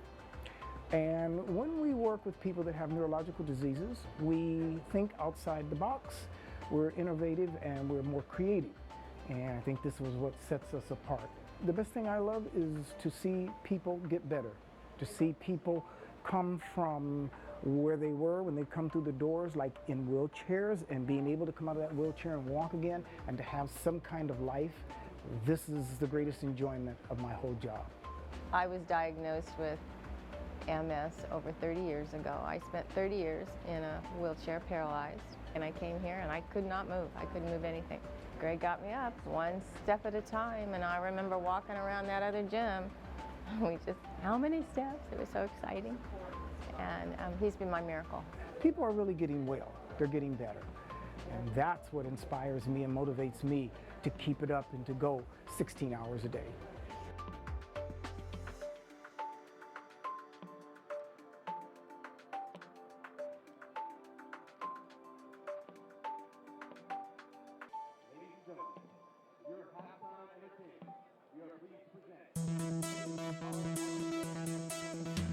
Discovery Days.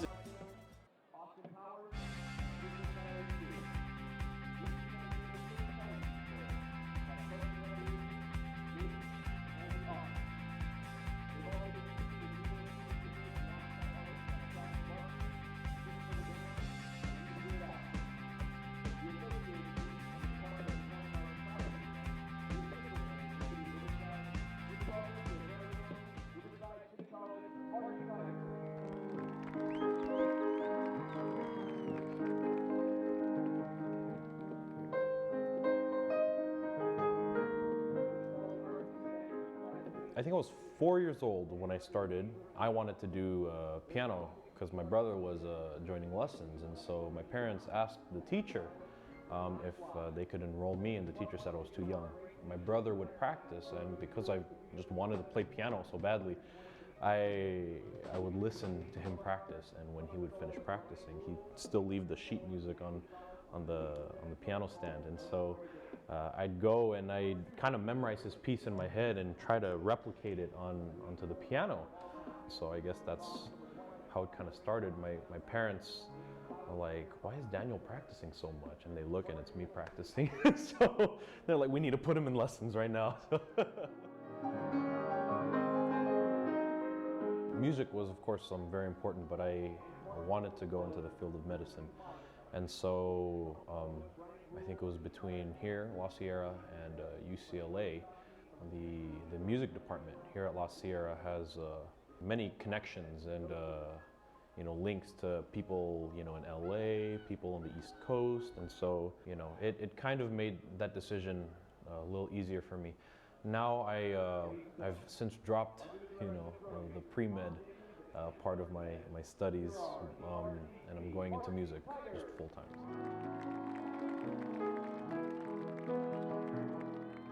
Music in general, it makes you feel a certain way, whether it's played this way or that way. It'll make you, feel happy. It'll make you kind of nervous. I find that music is kind of an avenue for people like myself and other musicians to kind of, express, things in general in ways that you can't really express with words or actions or anything. And there's so much that goes into music that is beyond what you see on the surface, of, say, a performance. There's hours and hours, days of practice that go into it. At a certain level, the notes are not the problem. It's kind of the meaning behind the notes. What does it mean? It's liberating, kind of, to just be able to discover all these things that are hidden in custom.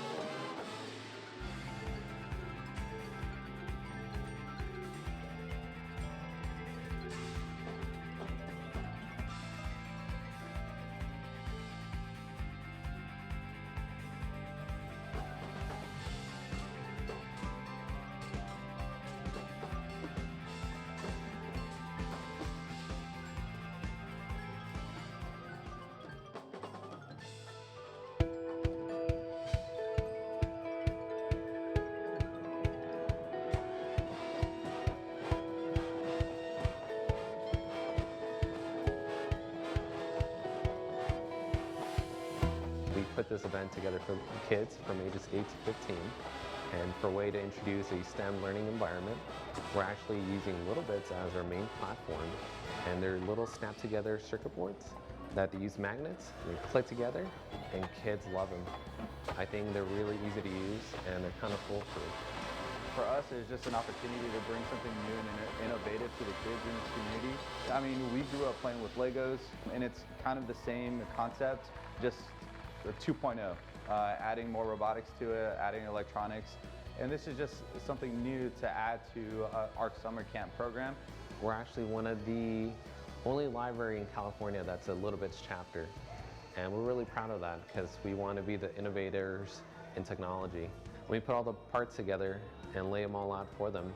When they learn on their own, it builds a better foundation for them to learn new things. By the end of the day, they start showing us new things.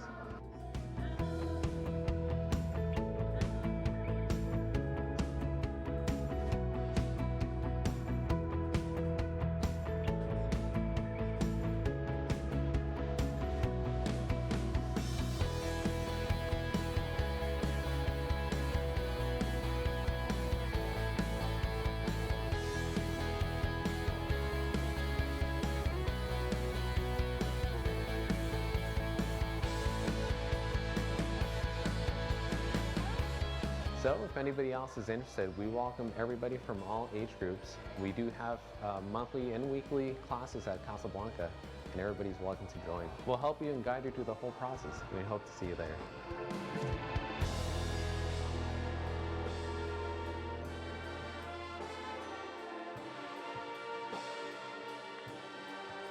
It may look peaceful, but there is a storm brewing. A deadly plant disease that can change our landscape forever. Spread by the Asian citrus psyllid Huanglongbing, or HLB, is a death sentence for citrus. The disease is already in our state. Now is the time to inspect your citrus trees and report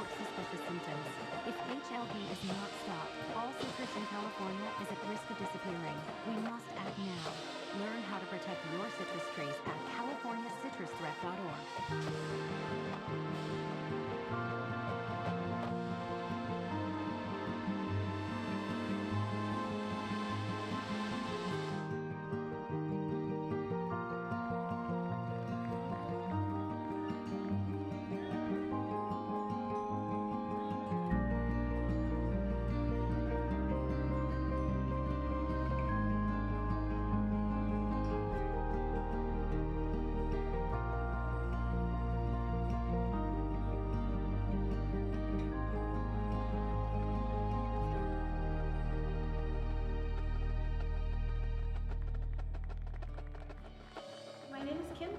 I'm the lead out at the Nature Center, and I write educational programming, I welcome visitors, I answer questions about the park and the wildlife in it.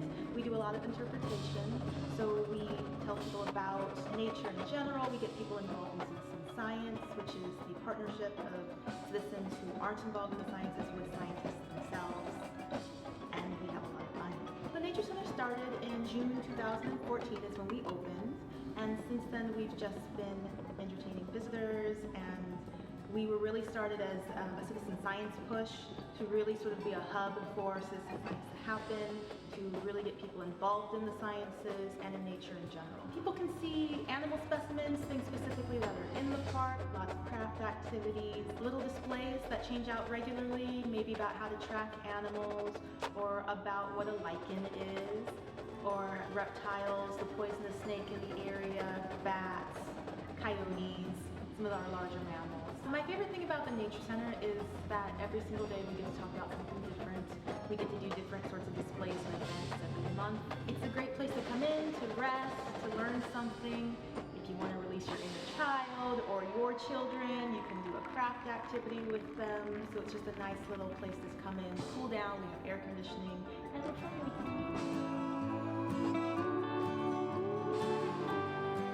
The Emil Moore Nature Center sits at the main trailhead of the Sycamore Canyon Wilderness Park, and we exist to promote both the park itself and all of the animals within it, as well as citizen science.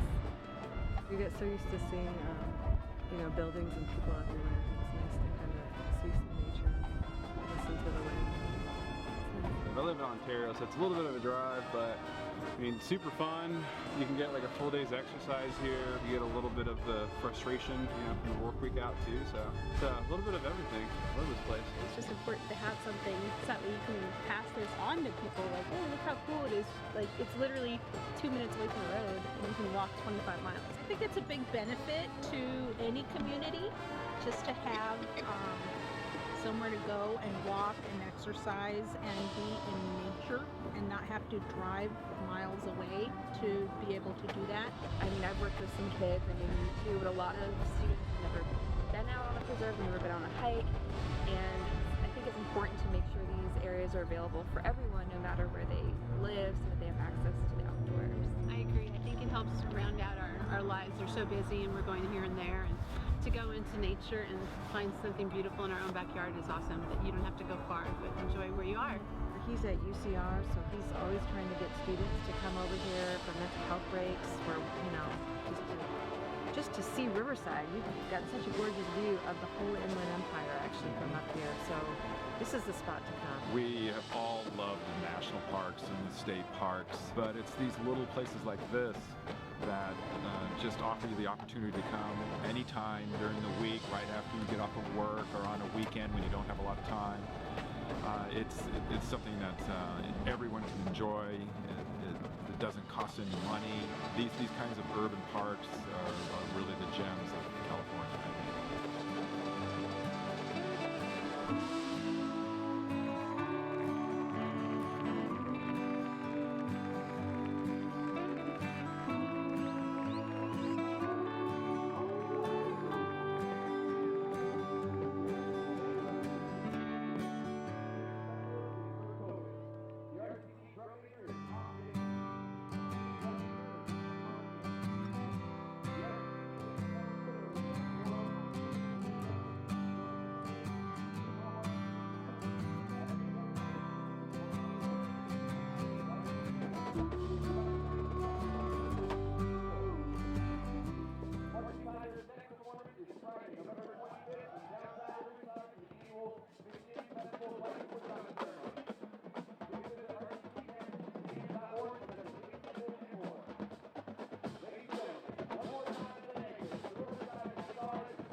For the past 8 years, Riverside has earned the title Playful City, USA.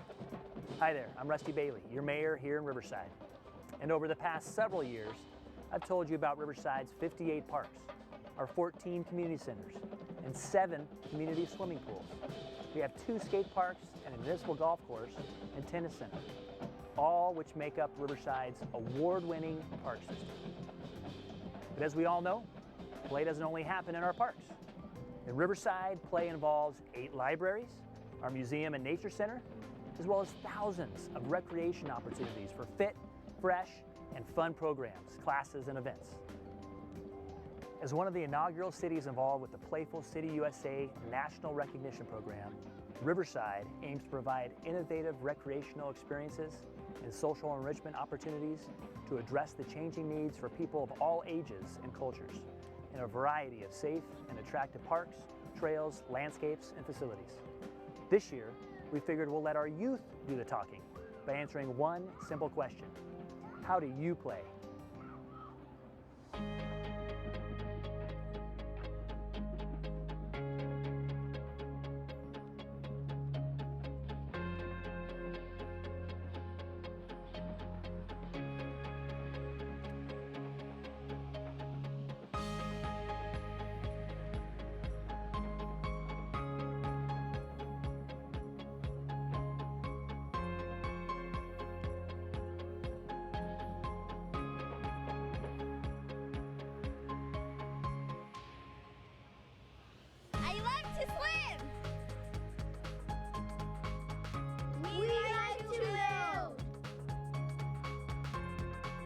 Love to explore. I like to climb. I like to compete. I love to bike. I like to create. And now it's your turn, Riverside, to tell the world how you play. Go online to kaboom.org to register your play space and help tell the nation why Riverside is your playful city.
The business is Pro Fitness for Health. We're located here in Riverside, 1735 Spruce Street, and we have a very, very wonderful, flourishing business helping people that have disabilities.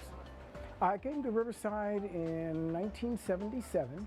It had a lot of people that needed help, and because I have that kind of heart to help people, that kind of passion, that vision, Riverside seemed to be the best place to be. We have created a family-type atmosphere. And when we work with people that have neurological diseases, we think outside the box, we're innovative, and we're more creative. And I think this was what sets us apart. The best thing I love is to see people get better, to see people come from where they were when they come through the doors, like in wheelchairs, and being able to come out of that wheelchair and walk again, and to have some kind of life. This is the greatest enjoyment of my whole job. I was diagnosed with MS over 30 years ago. I spent 30 years in a wheelchair paralyzed, and I came here and I could not move. I couldn't move anything. Greg got me up one step at a time, and I remember walking around that other gym. How many steps? It was so exciting. And he's been my miracle. People are really getting well. they're getting better. And that's what inspires me and motivates me to keep it up and to go 16 hours a day.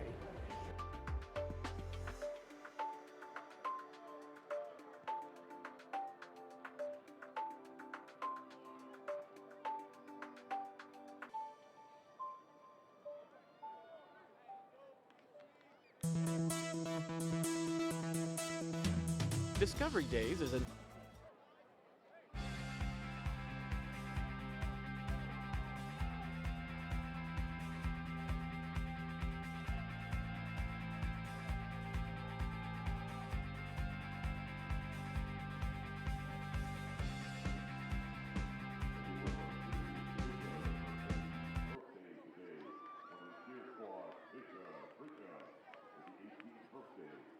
And we welcome you back to Riverside City College for the third quarter. Take a look at some of the highlights from the first half. The Tigers grab the early lead. El Toro Allen around the corner in from 8 yards out to give the Tigers a 7-0 lead. After getting the ball right back, Colin Anderson went up top, found Jacoby Herring stretching out. The terrific catch, and he takes it in for the touchdown, and it's quickly 14-0. Vander found a good hole 18 yards out. He takes it in. The Gauchos started to work their way back in. Trailing 14-7. Nick Robinson finds DeAndre Moore, splits a couple of tacklers, and Moore takes it to the house. 69 yards for the touchdown. And we're tied at 14, but the Tigers answer back. Anderson going back to Jacoby Herring. And Herring with the fingertip grab to give the Tigers the 7-point lead. Live action now in the third quarter as Marshall is cut down just shy of the 20-yard line, and that's where Saddleback will get started with the first drive of the third quarter in a 21-14 ball game. Jeff Stoynoff with you on SoCalCollegeSports.com and Riverside TV. So happy you've joined us for semifinal number 2 in the SCFA here on a beautiful Saturday night for football in Riverside, California. The winner here on the road next week in the SCFA Championship to take on the top seed Fullerton College Hornets. A 6-point winner earlier today over Ventura in playoff semifinal number 1. Play action from Robinson. Quick screen to Marshall. Marshall dancing through tacklers, and he's out of bounds near the first down marker. So Marvin Marshall, second leading receiver for the Gauchos on the season coming in. In the first half, Marvin had a couple of catches for 26 yards. Picks up another one there, an 8-yard gain, makes it 2nd down and 2. Robinson, play action again. Marshall with the catch, has the first down, slips out of a tackle. Out past the 35, he's to the 36-yard line. Back-to-back receptions by Marvin Marshall. And the Gauchos move the chains. They'll have it at the 37, 1st down and 10. Vander on the give, on the right side, cuts it back, has a little room. He's out past the 40. Brought down at the 44-yard line. Good running room for Vander. Picks up 7 yards, and it's a 2nd down and 3. Smith and Hill in on the stop. As you see Vander, good patience, working back to the left, and now Vander with a big hole into Tiger territory. He's inside the 25 before he's finally brought down. Tariq Lewis coming all the way back to get Vander at the 21. That's a 35-yard run for Edward Vander. And he started out with some struggles against this Tiger defense, but dialed up the big touchdown run in the first half, and there goes for 35 more. Robinson on the play action, throws on the run, and the pass incomplete, looking for Nelson. 2nd down and 10, good pressure, forcing the throw early from Robinson. But just a minute and 18 into this third quarter, the Gauchos have it at the Tiger 21-yard line, 2nd down and 10. Wide receivers split out left and right for Robinson on 2nd and 10. Play action, throws, finds his man inside the 5. It's Marvin Marshall with a terrific spinning catch at the 4-yard line. A 17-yard pickup for Marshall, his 3rd catch on the drive. They'll give him the 3-yard line, so that's an 18-yard pickup as Robinson with a terrific throw here, throwing to the back shoulder. And again, Marshall's the only one that's got a chance at that ball. That's what makes it such a good throw. They send Marshall in motion. Vander straight up the middle, lowers the shoulder. He gets to about the 1. You're going to have a hard time running it in from 3 yards out against this Tiger defense down near the goal line. It's a good job by Vander to pick up a couple of yards. Well, they give him about 1 down to the 2. It's a 2nd and goal before he ran into the black wall. The Tiger defense playing in their home black and orange uniforms. 2nd down and goal from the 2. You think back to the first half. And the Gauchos turning it over right down near the goal line. Will they have better success this time? Binda with the carry, and he'll walk it in. Jojo Binda. A little change of pace. And that does the trick for the Gauchos. As Binda, with all kinds of room. Well, I spoke too soon saying you can't take it in from 3 yards out, because evidently you can't take it in from 2 yards out. Binda finds the going quite easy off the left side. And we are back to a 1-point ball game with the extra point pending. They'll bring in Aaron Bull for the extra point. Well, not that you could ever expect it to be easy in an SCFA playoff game. And down to 4 teams here. And these top 4 all can seriously play. But the Tigers certainly got off to the fast start and looked as though maybe they were going to overwhelm this Gaucho team. But such is not the case with a team with championship pedigree, the SCFA champions from last year. And you really have to give it to the Gauchos in the way they've come back, playing in the hostile environment here. Coming on the road. And they've tied this one up at 21.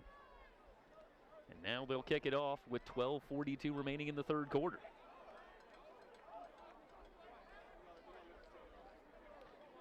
For Binda, that was his 3rd rushing touchdown of the season. And Binda, brings a lot of stability to this offense. He only had 46 carries as Vander really solidified himself as the top back in this offense. But he's another guy who returns from last year, knows the offense very well. He comes in, give this team a little change of pace, give Vander a rest. Guys like that can be so valuable.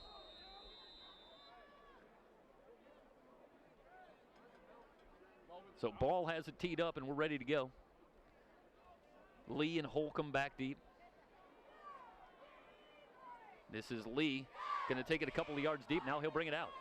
He's at the 5, quickly surrounded, hit at the 8-yard line. That's going to be a 10-yard return and terrible field position for the Tigers to start. And I think that Lee took that ball, and he wasn't sure that maybe he'd taken that ball outside the end zone.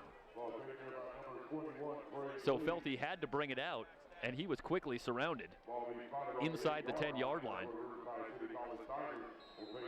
That's a difficult call if you get that ball in the field of play and then take it back into the end zone. So to be on the safe side, Lee brings it out, but the Tigers start with very poor field position at their own 8-yard line. El Toro Allen straight up the gut, a pickup of a yard. 2nd down and 9 for the Tigers.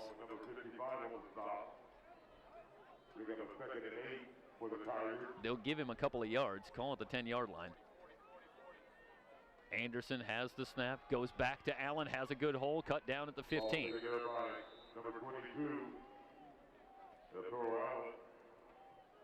Alvin Williams moving up to make the stop, along with Nathan Goss. 3rd down and 3 for the Tigers. Working from their own 15-yard line, and you can be sure they'd love to move the chains a couple of times. Slow down this Gaucho offense, but also it becomes a field position game as well. They're at their own 15-yard line. Blitz coming, Anderson feeling the pressure, slips out of a tackle. He's going to tuck it and run, and he'll have the 1st down before Carson Block wraps him up at the 21. That's a 6-yard run for Anderson on a 3rd and 3 and moves the chains. Both teams struggled on 3rd down in the first half. Riverside was just 2 of 8. But that was a huge pickup on 3rd and 3. Anderson in all kinds of trouble in the pocket.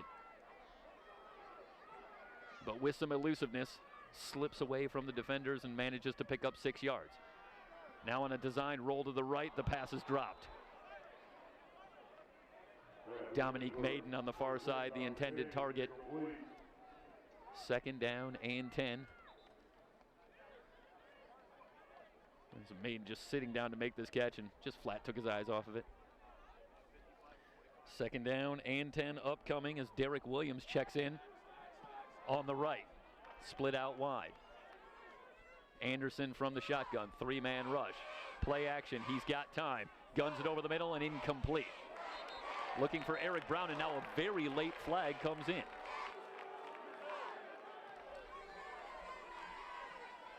That draws a reaction from the Gaucho faithful over on the far side. That flag came in quite late. Williams with the defensive holding call. And that'll give the Tigers an automatic 1st down. That's a big penalty on a 2nd and 10. If that call's not made, we're looking at a 3rd and 10, and the Gauchos are in a really good spot. Instead, a fresh set of downs for the Tigers at their own 31-yard line. This drive started back at the 8. Allen flanking Anderson. Play action. Anderson in the pocket. Hudson wraps him up and has the sack. That is a great job by Hudson. He's essentially one-on-one with Anderson. It's Jake Hudson, a freshman, and he comes in here, and that's not an easy assignment for a defensive lineman. Wrap up an elusive quarterback.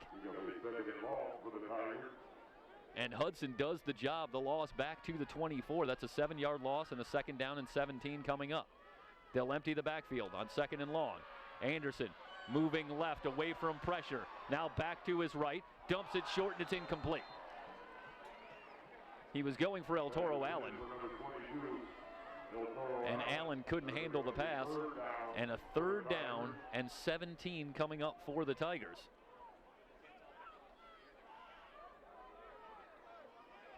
Riverside continues to work quickly.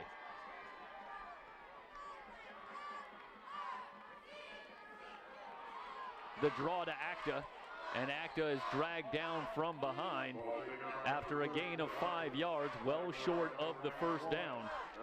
And that'll bring on the punting unit. That's a nice job by Sefo Malangi. Well defensed by the Gauchos, as the Tigers just elect to play some field position, and now Acta will move back in punt formation. DeAndre Moore waits for this punt at his own 37-yard line. High kick from Acta, and Moore moves up to make the fair catch.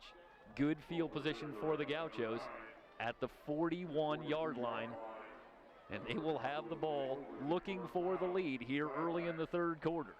We'll step aside very briefly, come back to SCFA Playoff Football on SoCalCollegeSports.com.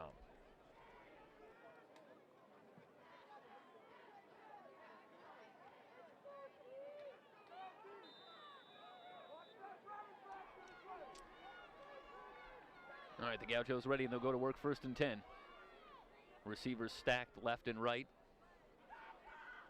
Robinson has the snap. The handoff straight ahead, and Underwood drops the hammer after a gain of a yard. Binda on the carry. So Nick Underwood defends the run so very well.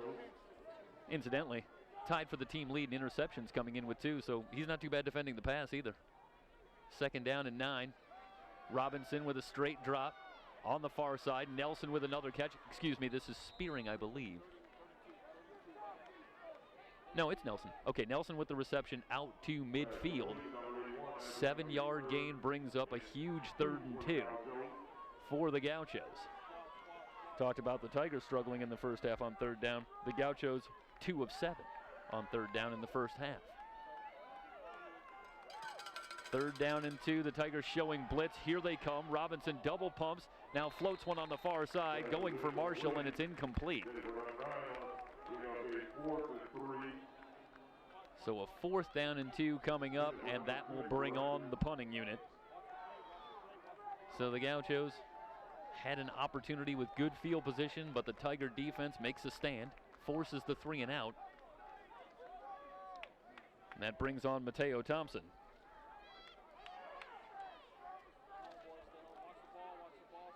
Eric Brown back to receive the punt. He waits at his 17-yard line.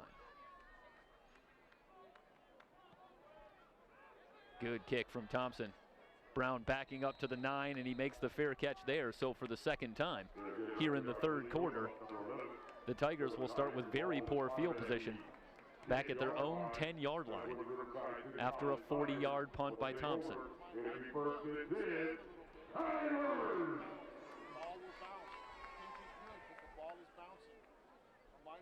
So Anderson left briefly in the second quarter after being sacked by Chris Evigas, but he came back late in the half and has played here in the third quarter. Anderson, meanwhile, himself battling a minor injury, a broken pinky on his throwing hand, and there is some thought that it has affected his accuracy. Though he's still been pretty good tonight. Allen slips out of a tackle at the 15, has the first down before he's finally dragged down at the 25-yard line, a 15-yard run before Williams able to wrap him up. Excuse me, it was Williams who missed the tackle, and finally Goss who dragged him down. After the 15-yard run, Allen in the first half had 52 yards on the ground. As we have a timeout on the field, an injured Tiger heading to the sideline. Dakota Ramsey, sophomore, offensive lineman from Riverside Poly High School. And he is able to hobble off under his own power. So a 1st and 10 from the Riverside 25. As Anderson looks for the play from the near side. Has the snap. 3-man rush, a deep drop. Anderson looking deep, airs it out, going for Darius Hunter, and it's broken up, incomplete. Goss running step for step with Darius Hunter. Excellent coverage, and a 2nd and 10 coming up.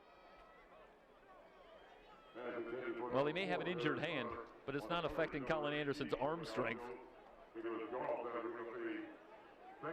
Unloads this ball, but that's very good coverage by Goss, and a 2nd down and 10 coming up for the Tigers. Gauchos crowding the line. They send 4. Anderson has time, guns it on the near side, and it's broken up by Bowman, but a flag comes in on the pass intended for Dominique Maiden. And I don't know if they're going to get Bowman here for a pass interference call. Look at the replay. Might have held him. I can see the hold there, and I think that's what drew the flag. So not so much pass interference, but Bowman grabbing the jersey as Maiden broke his route to the outside. Midway through the third quarter in a tie ball game. It's been an exciting afternoon and evening of football here on SoCalCollegeSports.com. Pirates with a frantic rally late against Fullerton. Almost pulled the miracle, falling by 6. And now a tie ball game in the third quarter with a berth in the SCFA championship game on the line. So the 5-yard penalty moves it to the 32, and it's a fresh set of downs for the Tigers. Anderson has the snap, gives to Allen up the middle. Hit at the line, but manages to surge forward for a couple of yards.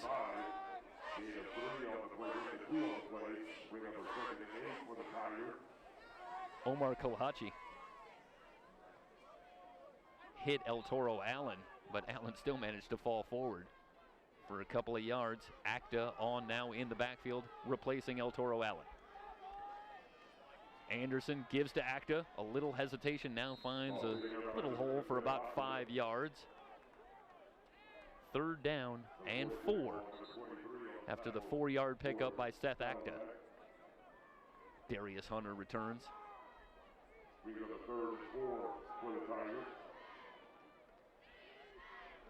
So the Tigers on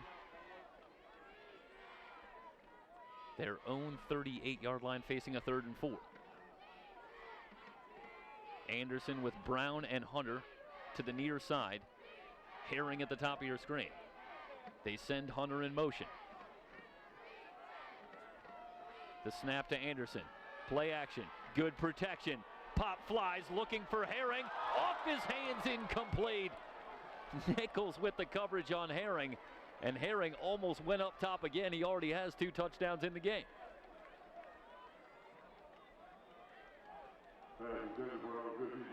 The protection outstanding, and this one really put on the money, and that's a terrific effort by Jacoby Herring to get both his hands on the ball. Almost brought that one in, and what a sensational catch that would have been. As it is, it brings up 4th down and another punt. So the defense is starting to catch up to the offenses here in the second half. The Tiger offense got off to a torrid start, scoring on their first 2 drives within the first 5 minutes.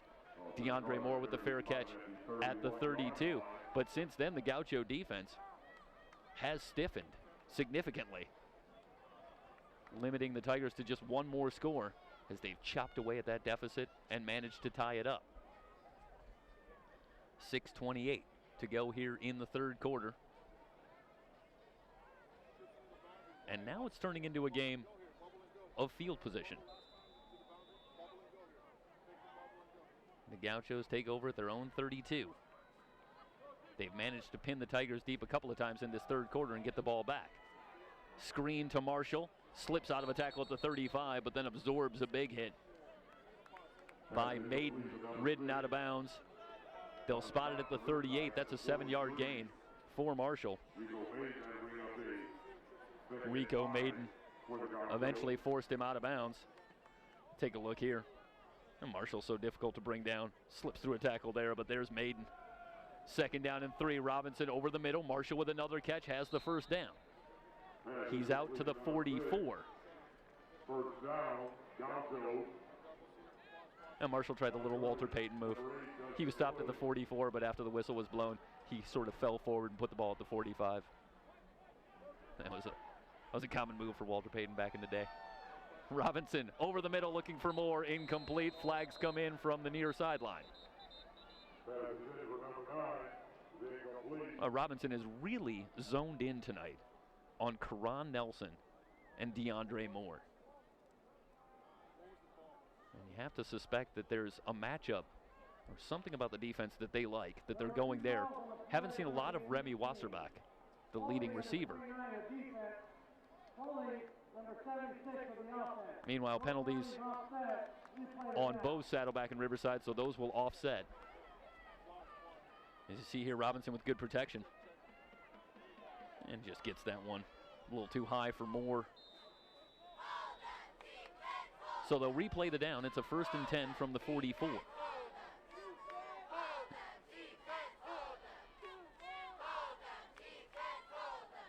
Nelson in motion.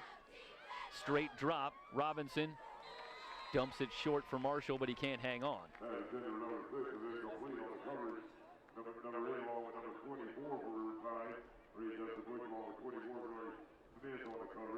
So a 2nd and 10 coming up. Dustin Bush had the coverage on Marshall.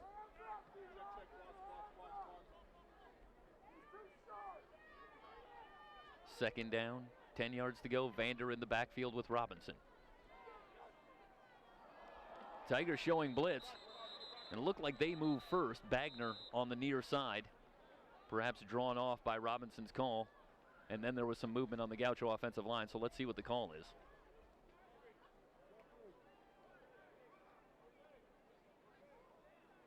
You'll see on the replay here. And not the best eyes in the world. I didn't see somebody move on the Gaucho offensive line, and indeed they didn't. So this will go against Riverside. And a 2nd and 10 becomes a 2nd and 5 from the Gaucho 49-yard line.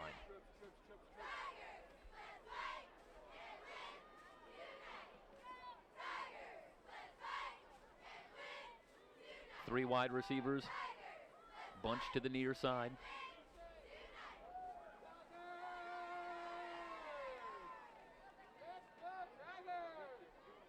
Meanwhile, the officials talking something over. And now we're ready. Robinson has the snap. Blitz coming. Vander over his left guard. Hit and falls forward. Gain of 2. A 3rd down and 3.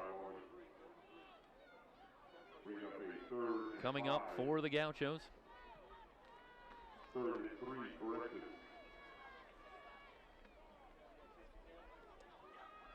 And they will quickly get to the line, ready to go. Again, 3 wide receivers to the near side. They empty the backfield. Blitz coming. Robinson with good protection on the slant. Nelson the intended target, and he can't hold on.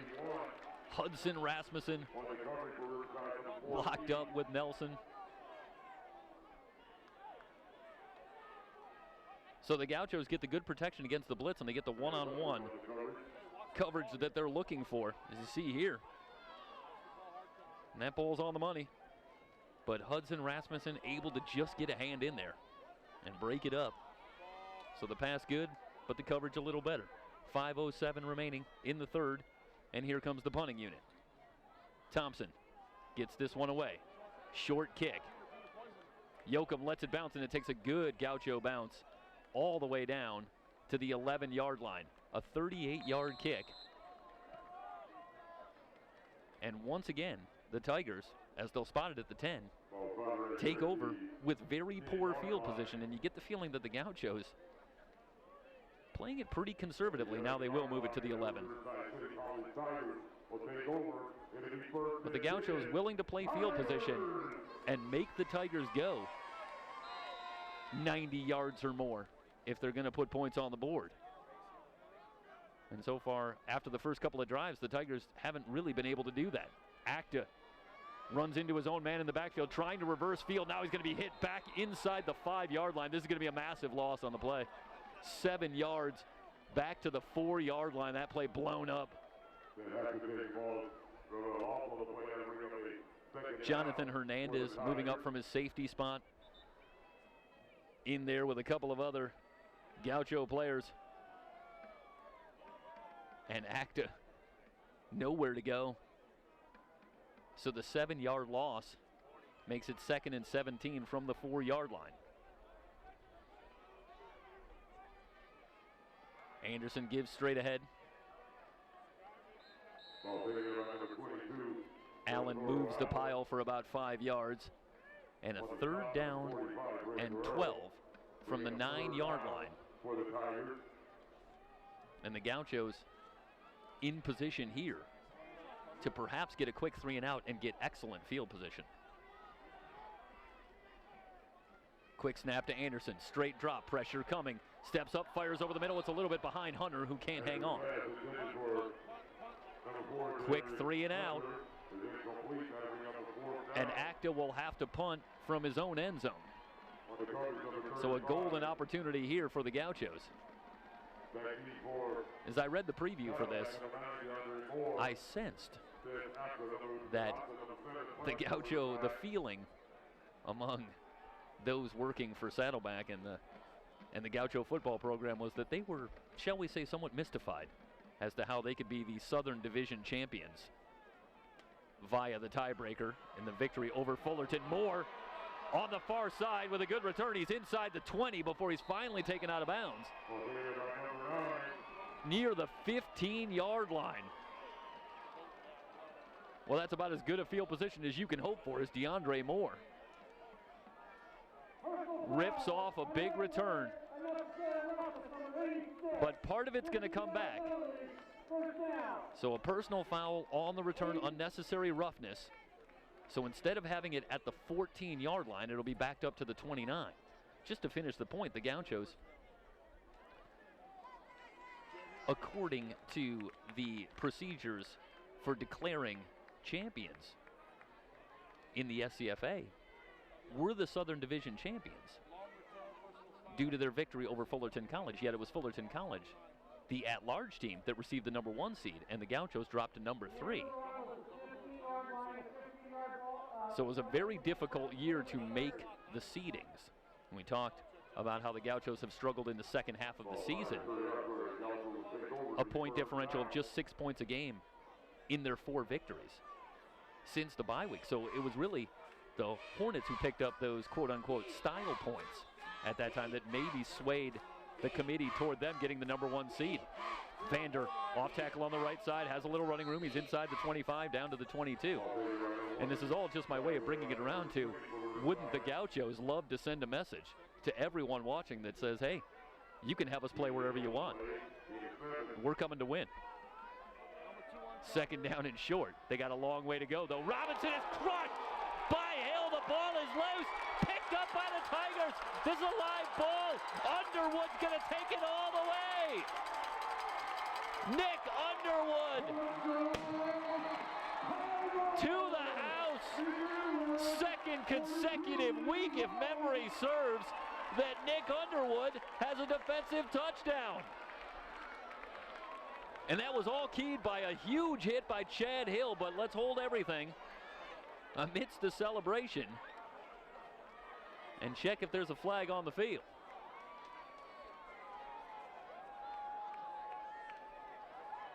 Well, Robinson had good protection initially, and I know we're getting the replay dialed up as the officials conference. But when you hold the football against a defense like this Tiger defense, you run the risk of this. So Robinson double pumping, and Hill just gets a head of steam. Absolutely lays him out. And Robinson, or I should say Underwood, alertly finds the ball, picks it up, and runs it in. We had a taunting foul on number 14 of Riverside. That penalty will be enforced 15 yards from where the fumble was recovered. First down, Riverside. So there's a taunting call, but rather than assess that as after the play, they're going to say that that Riverside will have the ball after a 15-yard penalty from the spot of the fumble. So that seems like a curious call, but after a conference, that's what they decide. So that is a massive call in this game. The fourth turnover of the evening for the Gauchos, and it was nearly beyond disaster as the Tigers had taken full advantage with Underwood running the fumble back for the touchdown. But instead, due to the taunting call, and I believe I heard that correctly, that it was a taunting call, the Tigers will instead take over at the 15. So that's about an 85-yard penalty and 7 points off the board. Nonetheless, with the Gauchos in position to take it in and take the lead in this ball game, instead the Tiger defense comes up huge, forces another turnover, and it stays a tie ball game with 3:05 remaining here in the third. What a hit by Hill. Whistles on the snap. This is going to be a false start against Riverside. Back it up 5 yards. And it will be a 1st and 15 from the 10. And the Tigers have to feel like they can't get away from their own goalpost, as they've been starting every drive down near their own goal line here in the third quarter. They almost rendered all that meaningless with the big play on defense. 1st and 15, Allen on the give. Slips out of a tackle, he's to the 20 before he is upended. A gain of about 12 yards brings up a 2nd down and 3, as we'll watch on the replay. You see there Allen leaving his feet. Nice open field tackle.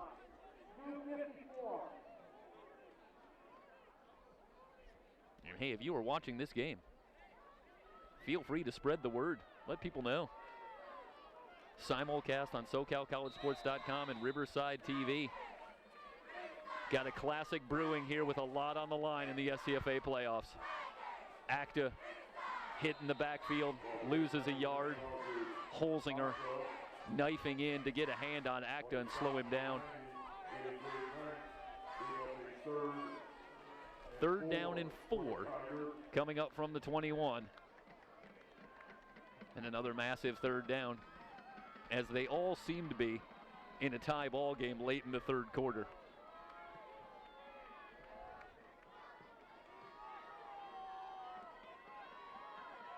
Anderson directing traffic. Play clock down to 7. Fakes to Allen. Looking and finding his man at the 46-yard line. Eric Brown on the reception. That's a big third down pickup out to the 47-yard line.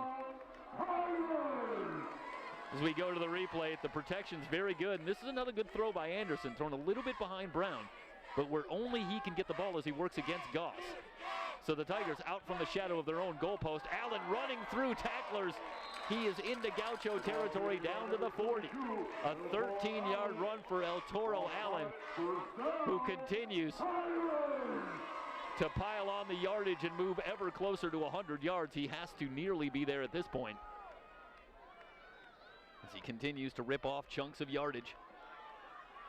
Down to the Gaucho 40. Quick snap back to Allen, up the middle again. Picks his way forward for a gain of 3. 1:15 and counting remaining in the third. Stop by number 49, Dallas Parker. We have a second and 7. Dallas Parker eventually on the stop, as Allen remains in the game in the deep eye behind Anderson. Straight drop for Anderson. Pump fake. Pop flies going for Herring. He's got the catch. Herring in for the touchdown. It was a delayed call as Herring was tiptoeing the far sideline. Meanwhile, we have a Tiger player down in the backfield. A flag down on the play. It's going to be roughing the passer, so the play is going to count. And is that Colin Anderson? You suspect that it is. I'm scanning to see if I could find Colin, but on a roughing the passer and a player down, you have to suspect that this might be Colin Anderson, who took a big hit. And we'll see if we can dial up the replay. Herring, meanwhile, completes the hat trick with his third touchdown reception, as the Tigers go up top with Colin Anderson completing the 89-yard drive with a touchdown pass to Jacoby Herring. 54 seconds remaining in the third quarter. We'll step aside very briefly. You're watching the SCFA playoffs here on SoCalCollegeSports.com and Riverside TV.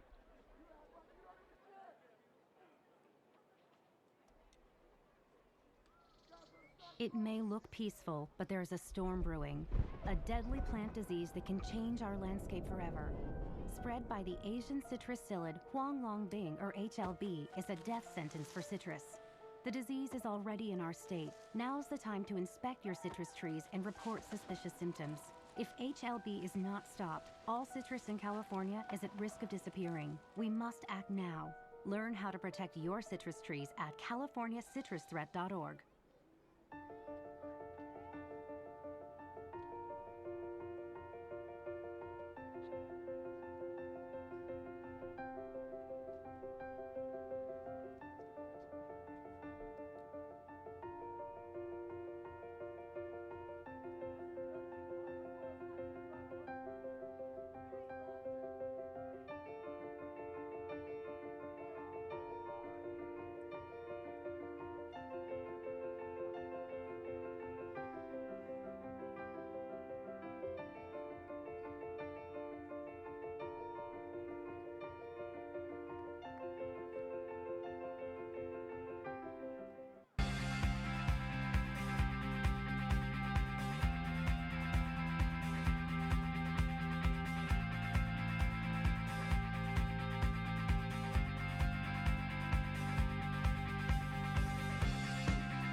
The business is Pro Fitness for Health. We're located here in Riverside, 1735 Spruce Street, and we have a very, very wonderful, flourishing business helping people that have disabilities.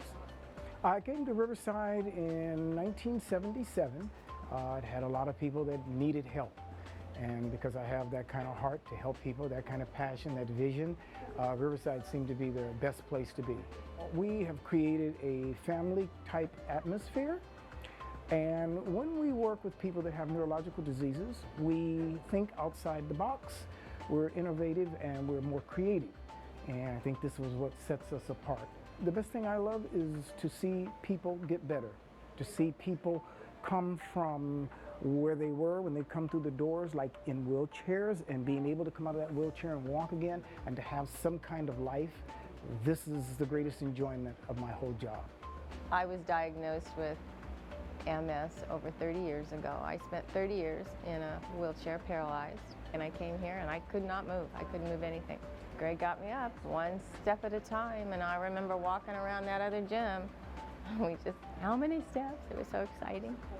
And he's been my miracle. People are really getting well. They're getting better.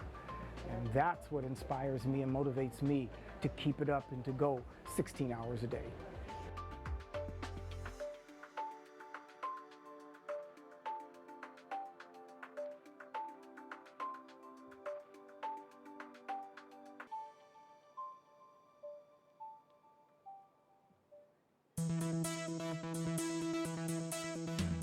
Discovery Days is an on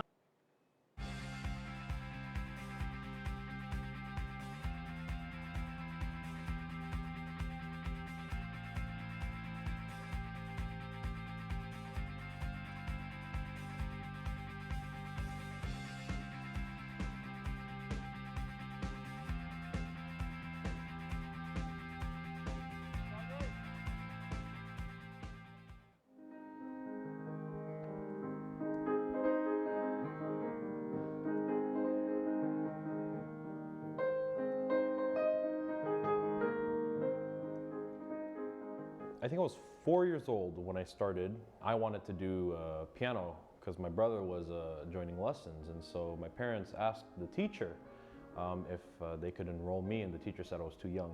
My brother would practice, and because I just wanted to play piano so badly, I would listen to him practice, and when he would finish practicing, he'd still leave the sheet music on the piano stand, and so I'd go and I'd kind of memorize his piece in my head and try to replicate it onto the piano. So I guess that's how it kind of started. My parents are like, why is Daniel practicing so much? And they look and it's me practicing. So they're like, we need to put him in lessons right now. Music was, of course, very important, but I wanted to go into the field of medicine. And so I think it was between here, La Sierra, and UCLA. The music department here at La Sierra has many connections and links to people in LA, people on the East Coast, and so it kind of made that decision a little easier for me. Now I've since dropped the pre-med part of my studies, and I'm going into music just full time.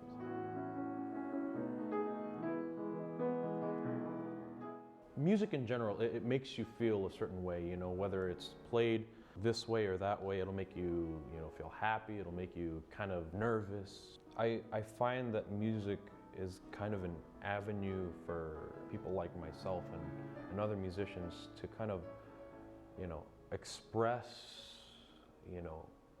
things in general in ways that you can't really express with words or actions or anything. And there's so much that goes into music that is beyond what you see on the surface, of say a performance or whatever. There's hours and hours, days of practice that go into it. At a certain level, the notes are not the problem. It's kind of the meaning behind the notes. What does it mean? It's liberating, kind of, to just be able to discover all these things that are hidden in classical music.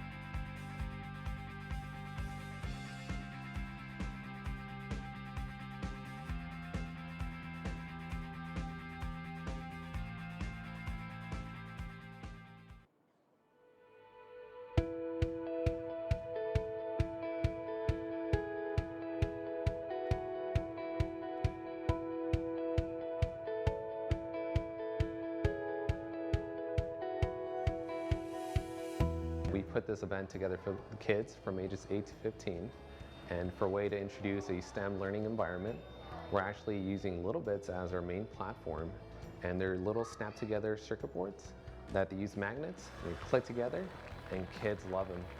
I think they're really easy to use, and they're kind of foolproof. For us, it's just an opportunity to bring something new and innovative to the kids in this community. I mean, we grew up playing with Legos, and it's kind of the same concept, just the 2.0, adding more robotics to it, adding electronics. And this is just something new to add to our summer camp program. We're actually one of the only library in California that's a Little Bits chapter. And we're really proud of that because we want to be the innovators in technology. When we put all the parts together and lay them all out for them, when they learn on their own, it builds a better foundation for them to learn new things. By the end of the day, they start showing us new things.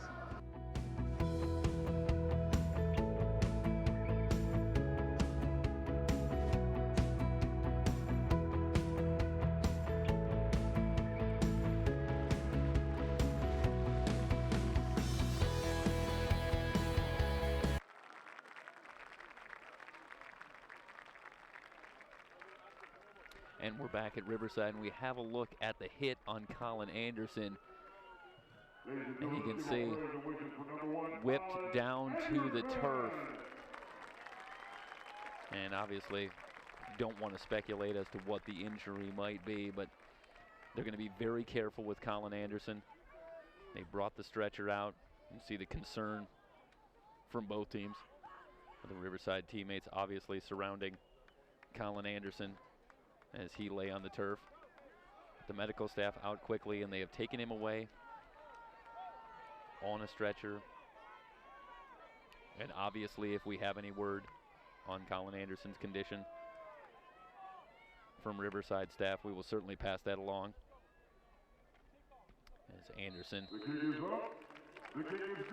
absorbs the injury on the touchdown pass to Jacoby Herring with 54 seconds remaining in the third quarter. And let's have one more look if we can see it. Well, there's the touchdown pass, and that'll focus on Herring, and another terrific catch by Herring. But you saw the hit as well. And a lot of force, obviously, on Anderson as he was brought back around. And we'll see if we have the replay one more time. And you can see, obviously, this creates a great deal of force as he is thrown over and onto the turf, and looked as though he hit essentially face first on the turf. So again, not going to speculate on what the injury might be, only that he was taken away on a stretcher, and that obviously they're going to take a great deal of care and a lot of precaution in taking care of Colin Anderson and making sure that they attend to whatever is needed for him. The touchdown for Riverside puts them back up by 7. The penalty is assessed on the kickoff, so they'll tee it up from the 50. And with 54 seconds remaining in the third quarter, we will get back to football.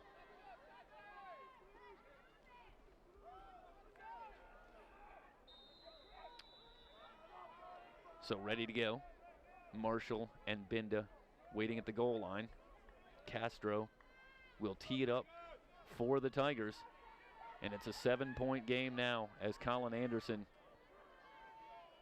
connects with Jacoby Herring for the third time tonight to put the Tigers back up 7 as this one's sent through the back of the end zone. And the Gauchos will go to work after the touchback.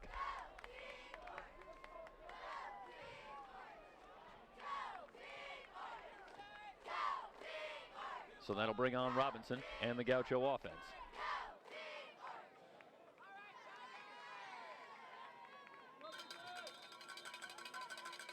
Ball started at the 25-yard line. It'll be first and 10 for the Saddleback Gauchos. And we do have a word from the Riverside staff on the condition of Colin Anderson. They are saying it's a lower back injury and that he was removed on the stretcher absolutely as a precaution, but that his extremities were moving. And they feel that that is obviously a welcome sign. So Colin Anderson taken out of the game with a lower back injury. And that, at this point, beyond the fact that his extremities are moving, is all we know. But at least that is, I think, initially good news on the condition of Colin Anderson. Meanwhile, Vander had a first down run of 12 yards. Gets the call again here on the left side and a pickup of 4. That'll make it 2nd down and 6 as we tick down toward the end of the 3rd quarter. And again, a lot of football left here, 15 minutes, and the issue still very much in doubt. So we're happy that you've joined us here for SCFA football on SoCalCollegeSports.com and Riverside TV. Play action. Robinson pop flies the near side. Running catch made by Wasserback in Tiger territory. Down to the 29-yard line. What a throw by Robinson and what a catch by Wasserback as Crenshaw had outstanding coverage. But you can't drop it in there a whole lot better than that. That'll do it for the 3rd quarter. 15 minutes to go in the SCFA playoffs. The semifinal, Riverside and Saddleback. It's a 7-point game on SoCalCollegeSports.com and Riverside TV.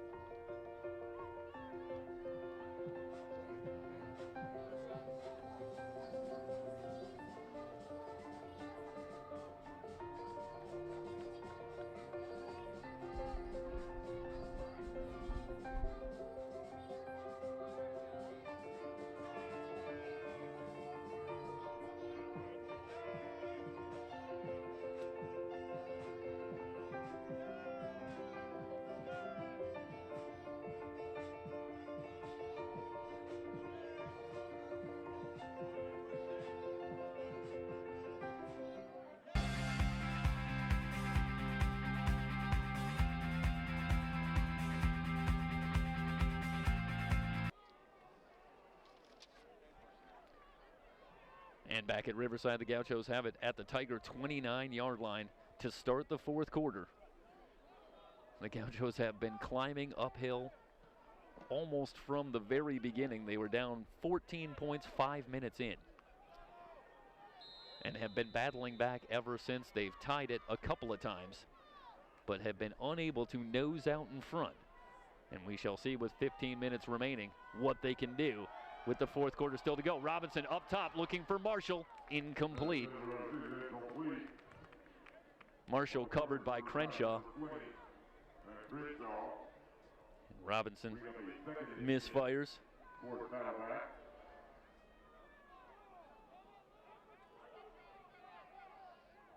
2nd down and 10. Robinson himself started the season backing up Jacob Gibson, or at least sharing time with Gibson, but he has solidified himself as the starter as the season has gone on. The throw over the middle was dropped. DeAndre Moore, the intended receiver. 3rd down and 10 from the Tiger 29-yard line. We talked about Ball, the kicker for the Gauchos on the season. 7 of 13 with a long of 44. So this will be a 46-yard attempt from here if the Gauchos don't pick up another yard. All a way of speculating on the possibility that this becomes 4-down territory for the Gauchos. Blitz coming on a 3rd and 10. Robinson pop flies into the end zone. Incomplete. It was excellent coverage on the far side. Dustin Bush, I should say, had terrific coverage on Remy Wasserback. So a 4th and 10, and the Gauchos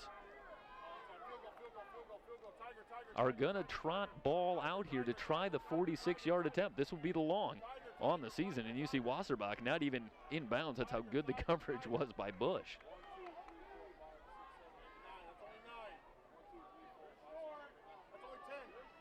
So Ball will try from the right hash. This is a 46-yard attempt. Next to no wind here. So the conditions are good. A timeout taken by the Gauchos with 14:46 remaining. And you have to wonder, this would be a season long for Ball from the 46. Might they consider? Well, you have to consider about the possibility of perhaps a fake. Or going forward on 4th down. Just a 7-point game, with the winner here advancing to the SCFA championship. The Gauchos, for their part, do burn a timeout, and that could yet be significant here tonight. So they still have 2 remaining. But in a game that very well might be decided by 1 score, let's see if that decision comes back to haunt them down the road. They're going to line up for the field goal. The snap, the placement down, the kick is up. Low line drive, off the crossbar again. Unbelievable. So Ball, with a season long, hits from 46 yards. And the Gauchos are back within 4. I mean, if this is just a trick shot by this guy, I mean, that is incredibly impressive. We'll go to the replay. And see Ball with the low line drive, and he hits the crossbar the second time tonight. He hit the crossbar with an extra point earlier as well. So I don't know, maybe he's just showing off now. But either way, Ball connects, and the Gauchos are back within 4 at 28-24.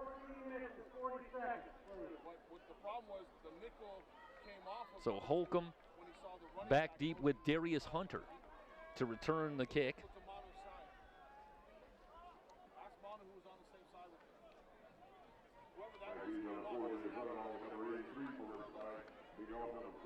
So Ball will tee it up, and we will get ready to go. Back and forth affair. The Tigers pulling away from the Gauchos, and the Gauchos coming back and hanging around. Back to a 4-point game. Holcomb at the 16. Heads across the field, and he is brought down. A short return, a late flag comes in. The return of about maybe 2 yards for Holcomb as he tried to move it back to the right, and the Gauchos' kick coverage was outstanding as he was taken down inside the 20.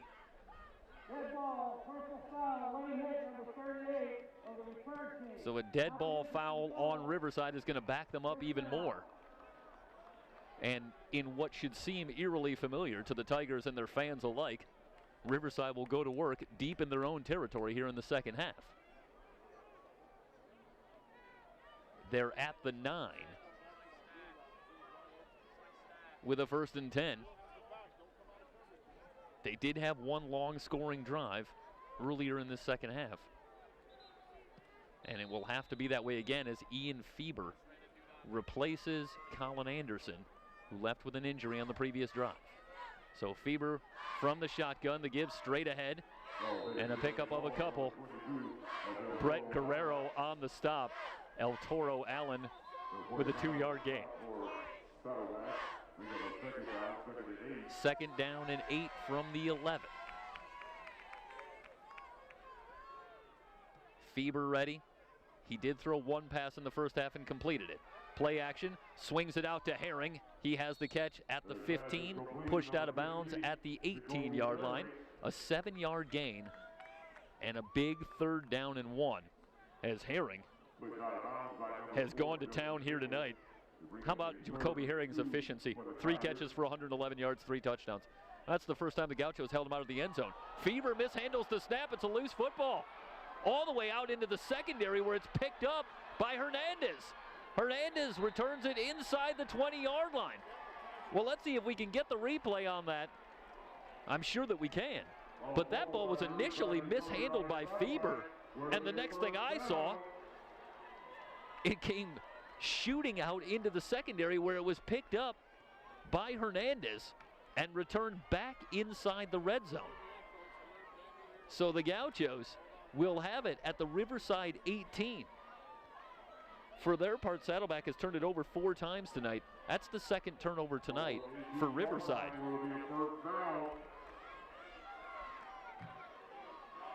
But this is a big one because it gives the Gauchos a short field as Nick Robinson and the Gaucho offense right back out on the field as Robinson is flanked by Edward Vander. Vander has gone over 100 yards tonight with 104 yards. Gets the pitch here. Cuts it back. He's inside the 15 and dragged down near the 10. Let's see where they spotted. So Vander, impressively, has gone over 100 yards. El Toro Allen, for his part, also over 100 yards. He's at 109. As you saw the replay, and it's a well-designed play, and Vander on the far side finds a little lane. Picks up 6 yards. They'll spot it at the 12. Second down and 4. Robinson with 3 receivers to the near side. Has the snap. Short drop. Throws it into the end zone, and it's incomplete. Nobody home. Moore was the intended target. And again, Hudson, I should say Manu Hudson Rasmussen, on the coverage. He's been battling Moore all night. It's a 3rd down and 4.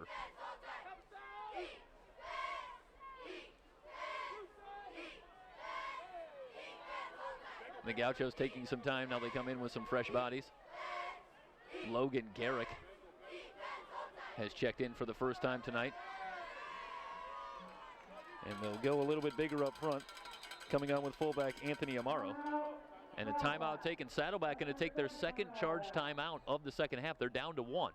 13-10 remaining. A 3rd and 4 upcoming for the Gauchos.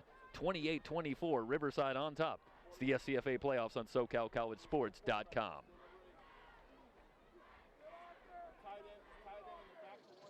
It may look peaceful, but there's a storm brewing. A deadly plant disease that can change our landscape forever. Spread by the Asian citrus psyllid Huanglongbing, or HLB, is a death sentence for citrus. The disease is already in our state. Now's the time to inspect your citrus trees and report suspicious symptoms.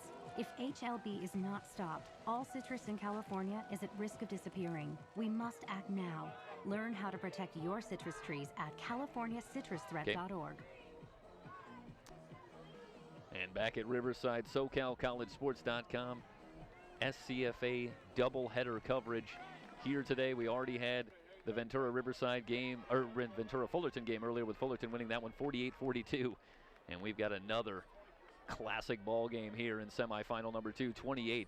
And we're happy you've joined us here on SoCalCollegeSports.com and Riverside TV for tonight's SCFA playoff. 3rd and 4 for the Gauchos from the Riverside 12. They're in the pistol formation. Robinson has the snap.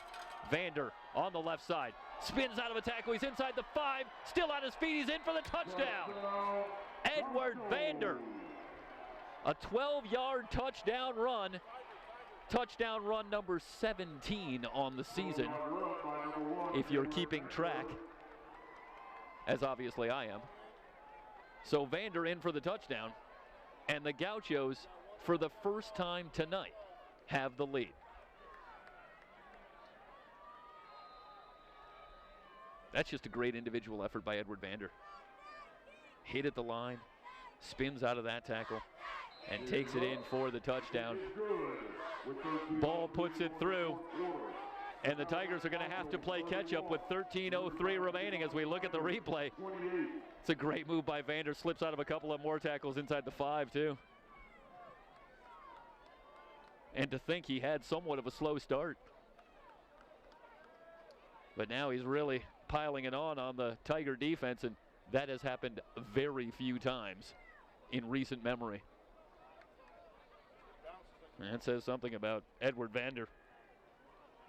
As a special talent, a 6'1" freshman from J. Sarah High School. And Gaucho fans have to wonder if they're going to see Edward Vander next year, or if Edward Vander might be off to another school.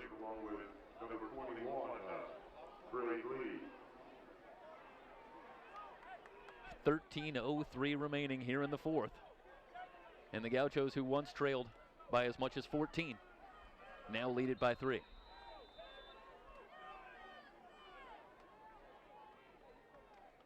Ball has it teed up. Lee is back deep.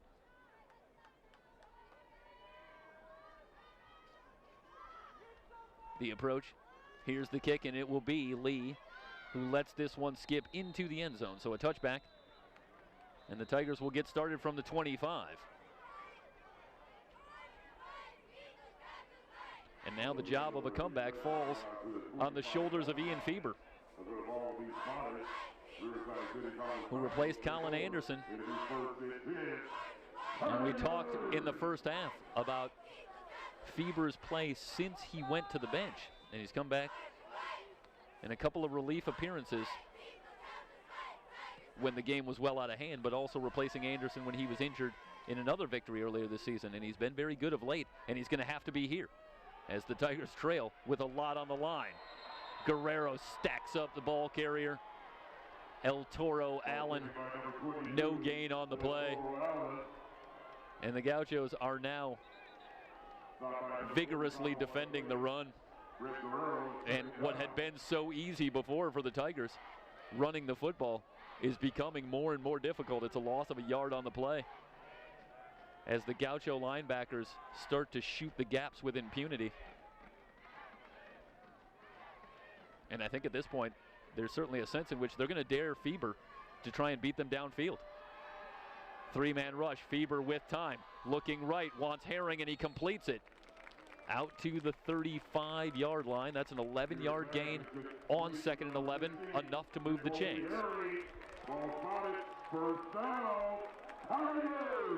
Fieber working quickly, has him to the line. Has the snap on 1st and 10. Allen straight up the gut with a running lane. He's out past the 45 before he's tripped up. Hernandez on the stop. But not before Allen picks up another first down.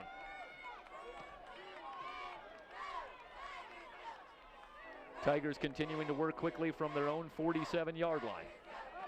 Fieber at the controls. Acta running left, looking for a lane, slips out of a tackle. He's into Gaucho territory. He has the first down to the 40-yard line.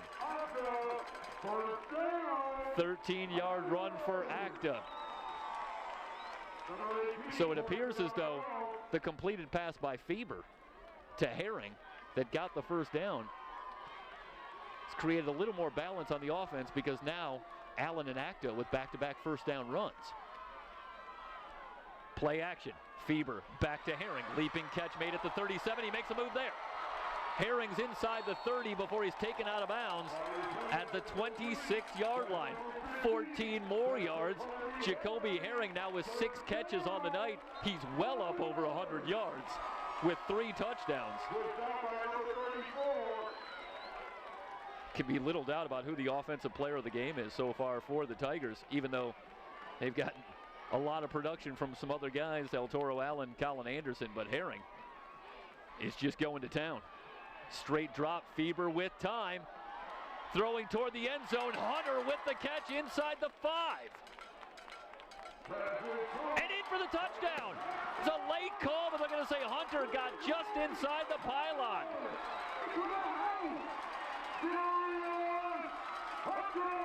Hunter with the touchdown catch from Fieber.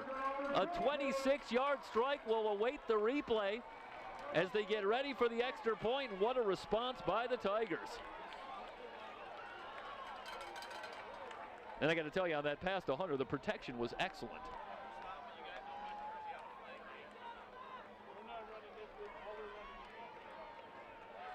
So we'll ready the extra point as Hunter with a 26-yard touchdown catch. That's his 9th touchdown on the season.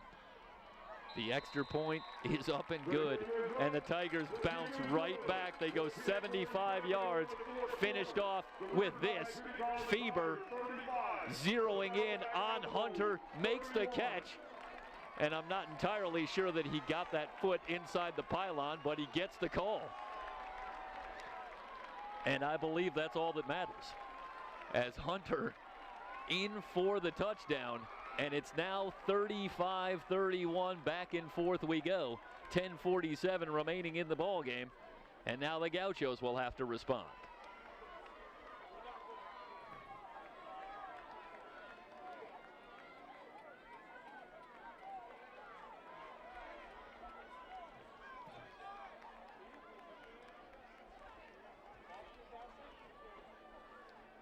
So Fieber continues his 2016 odyssey that saw him start the season as the starter, but lose the job in week 3 replaced in a victory over Golden West. But he came back later in the season, off the bench, a couple of times in relief, one time replacing Anderson in an injury situation. Played well in that time, now called into action here, and he comes up huge, taking him down for the score. Binda with a little move, nearly had a lane, but he's tripped up near the 25-yard line. They'll spot it at the 24. Boy, Binda almost found his way into a big return. Shoestring tackle. Saves who knows how many yards for the Tigers. And you see there's the little lane from Binda. And I'm not even sure it was a shoestring tackle. He might have tripped over his own feet. Either way, whether it was a Tiger tackler or the turf, Binda gets it out to the 24. 35-31. 4 wide receivers for Robinson. Robinson on the play fake, wide open. Nelson with the catch. He's into Tiger territory. Gets a block from Marshall. Nelson may go all the way down inside the 10. Down to the 5-yard line. That's 71 yards. As Nelson quickly hobbles to the far side. He's coming off. This is a great play fake. And I think Robinson was thinking about running. And then he just finds Nelson. And then watch the block from Marshall. That's a great job of downfield blocking by Marvin Marshall. And he nearly took Nelson all the way to the house. Finally brought down at the 5. How quick is this answer? Potentially from the Gauchos. 1st and goal from the 5-yard line. Pistol formation. And Saddleback is going to take their 3rd and final timeout with 10:24 remaining in the ball game. And we will have to wait and see if that becomes important. As we head down the stretch in an SCFA Classic, it's playoff football here on SoCalCollegeSports.com. It may look peaceful, but there's a storm brewing. A deadly plant disease that can change our landscape forever. Spread by the Asian citrus psyllid Huanglongbing, or HLB, is a death sentence for citrus. The disease is already in our state. Now's the time to inspect your citrus trees and report suspicious symptoms. If HLB is not stopped, all citrus in California is at risk of disappearing. We must act now. Learn how to protect your citrus trees at... And we're back at Riverside, and if it's SCFA playoff football that you want, SoCalCollegeSports.com is your home. Let's remind everybody that in addition to the playoff coverage today, we're all set to bring you the state championship on December 10th. Right here on www.SoCalCollegeSports.com. 1st and goal from the 5. Play action to Marshall. Vander on the direct snap is going to take it in for another touchdown. It's a 7-yard touchdown run for Vander, number 3 tonight. And a quiet 3rd quarter has given way to fireworks here in the 4th as the teams trade touchdowns, and now it's the Gauchos back out in front. Ball on for the extra point.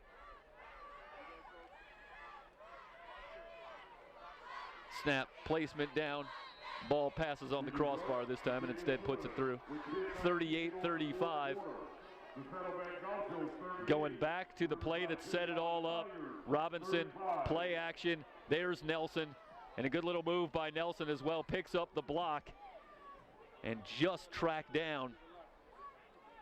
But just one play later, after a timeout, Vander on the direct snap, fakes the jet sweep, and then picks his way through traffic in for the touchdown.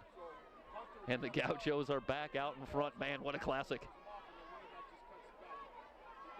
It's not like there's a lot on the line here or anything either.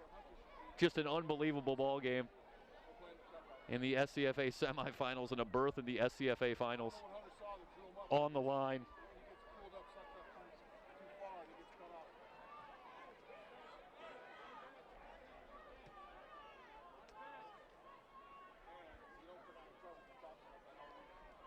So Ball has it teed up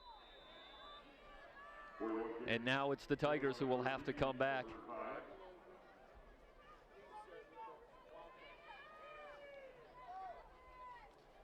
The approach, deep kick, and this will go through the back of the end zone. Davis will let it go. And again, Riverside will start from the 25.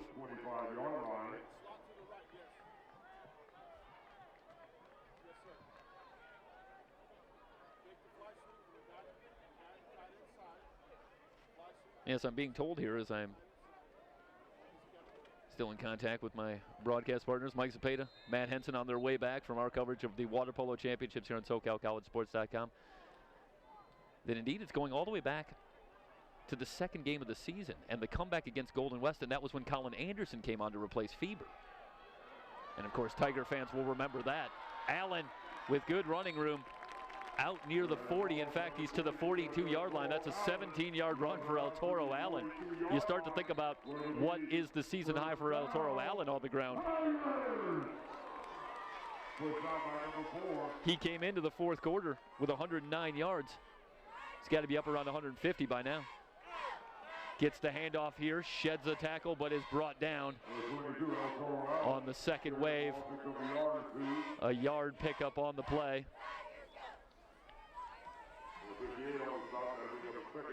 That was a nice job by Max Durante. After Allen had slipped out of one tackle and was looking for a lane. And it was Durante who wrapped him up at the line. So a second down and 10. Acta is checked in with Feber. Straight drop. Feber guns it over the middle. Wide open, it's Hunter. Hunter's at the 30, and he's going to go. In the words of Mike Zepeda, Hunter's got another gear, and they were never going to catch him. Second touchdown of the fourth quarter. Feber and Darius Hunter keying another comeback for the Tigers. Man, you don't see too many guys with the speed of Darius Hunter. And those are defensive backs that he ran away from.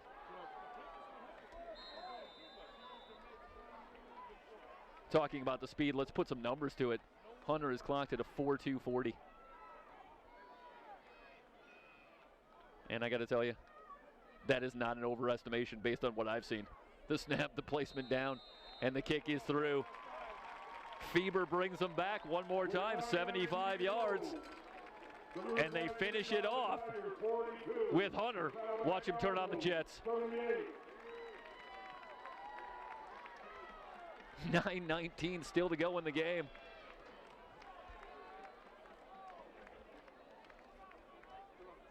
(42-38). Last year it was Saddleback knocking Riverside out of the playoffs in the opening round, a 37-20 win at Saddleback. This year the Tigers have them in their house, but the Gauchos are not going away quietly. It's a 4-point game with 9:19 remaining.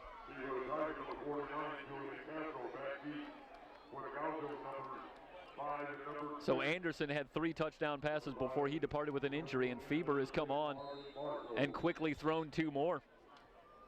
And the hot play of Ian Feber continues. Talked again in the first half. Since being replaced as the starter, Feber now with 7 touchdown passes and no interceptions. So sometimes a guy can get a bit of a wake-up call. Maybe work some things out. Obviously, it seems to be working for Feber as he's back on. Binda at the 4 with a lane. Binda's at the 30, slips out of a tackle there, and he's brought down at the 40. They'll give him the 41. That's a 37-yard return. Good field position for the Gauchos. And you have to wonder, is this a situation where it's going to be what team has the ball last? 9:11 to go. It's a little too early to say that, but both offenses have it dialed in. Back to a 4-point lead for Riverside as they spread it out for receivers. Vander flanking Robinson in the backfield. Play action. Robinson looking deep. Hit as he throws. No whistle yet. Picked up by the Tigers. Kahani Smith gonna take it in.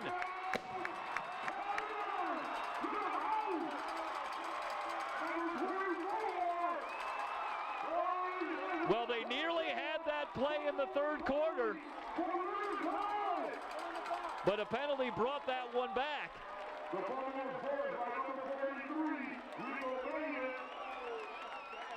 But we have the point after team coming on as we get the replay ready. No flags. And the Tigers, with a big play defensively, they had 3 touchdowns combined on defense and special teams last week in the victory over Mount San Antonio College. And it seems with this team that it's only a matter of time before they make something big happen. That's the 5th turnover that they forced tonight.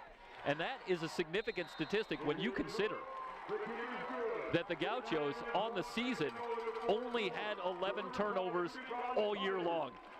Great pressure from the blind side. It's a good no call. And guess what? It was Hill again who forced the fumble coming on the corner blitz. Unbelievable. Chad Hill has now forced 2 fumbles in this game, and very nearly both of them were brought back to the house. The Tigers go back up 11, but we saw them lead by double digits earlier, and the Gauchos didn't go away. They still have a lot of time, 9:01 remaining. And the lead is now 49-38.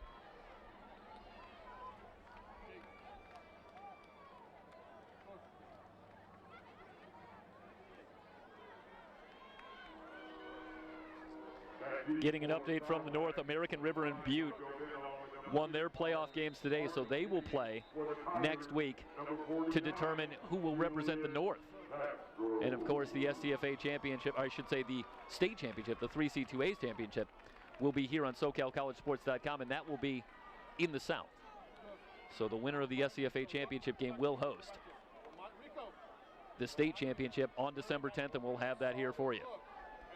Squib kick taken at the 22, and it will be down there. So the Gauchos with another hill to climb. When the back is to his side, he has quarterback. When the back is to his side, he has quarterback. After they give up the defensive touchdown, Tell him Underwood's got to know too. Robinson hit as he was going to throw. And Smith picks up the fumble and takes it in.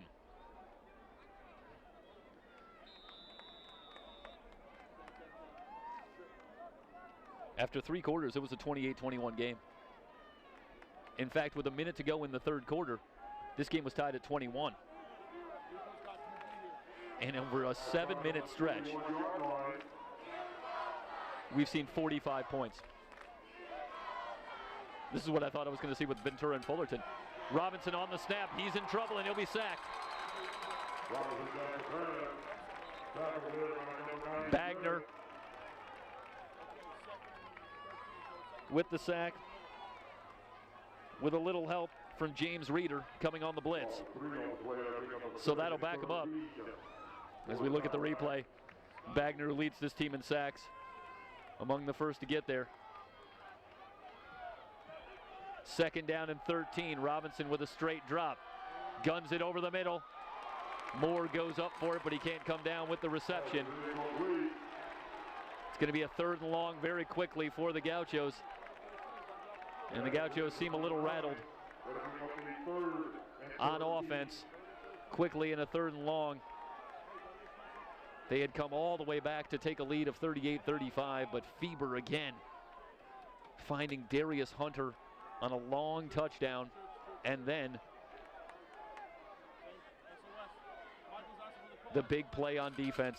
Hill forced the fumble. Smith, his opposite number at the safety spot, with the recovery. This one lobbed to the near side, and a leaping catch by Nelson, but he's out of bounds. So Robinson tries to find Nelson, but he couldn't get his feet down. 4th and 13, and the Gauchos are going to have to punt. And now they're going to need their defense to come up with a big stop, and quickly. And let's remember, with 8:19 remaining, the Gauchos are out of timeouts. Of course, how can we mention Butte College without thinking of our buddy, David Silverstein? David, I hope you're watching. This is a pretty good football game down here. But in any event, we'll be seeing David Silverstein soon. Omnipresent, it would seem, in 3C 2A championship events. Still ruled as a live football. This is a curious play. It looked like it bounced off a Gaucho player. And then the Tigers picked it up. And the whistles didn't blow until we were back inside the 25-yard line. So I'm not sure what the call there is. It clearly hit a Gaucho player. And Ladero Mosley picked up the ball and was ridden a good 20 yards downfield. So let's see where they spot it. We have touching by the kicking team. RCC will take the ball to Saddleback touching. So we got the replay here, and you see that Mosley picks it up, and you know this is a clean play because there's no whistle on the play. So the Gauchos are just playing through the whistle. In any event, they're going to spot it back at the Saddleback 49, and that makes more sense because that's roundabout the spot where the Gaucho player touched the ball. So everything else with Mosley and the gang tackle over about 25 yards ends up meaning not a thing. And instead the Tigers will have it at the Gaucho 49. El Toro Allen flanking Fieber, who's come on to relieve Anderson. And we have movement on the line. It's going to be a false start against Riverside. So they'll back up 5 yards, back to the 46.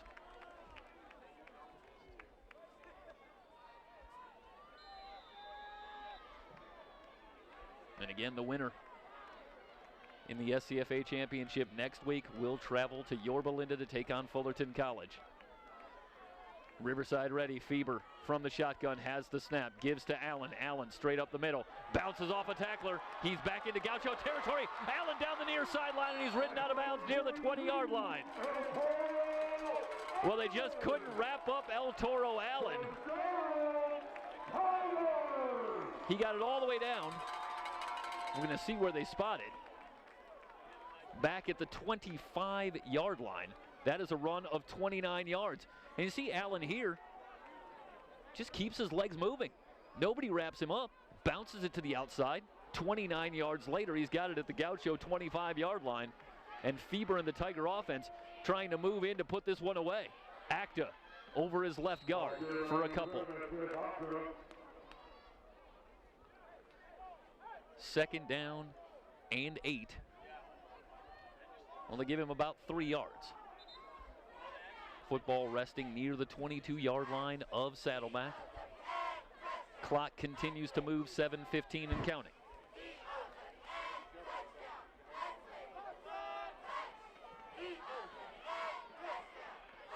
Fieber from the shotgun, flanked by Acta. Both receivers split out to the far side.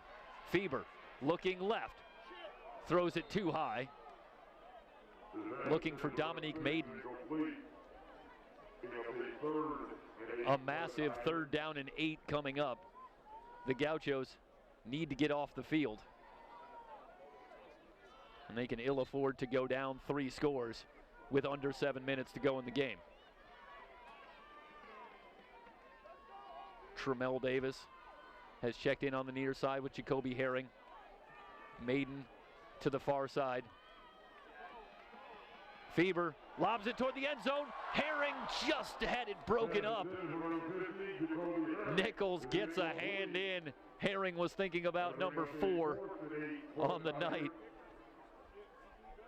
That's a great job by Nichols recovering on that play as we'll go to the replay.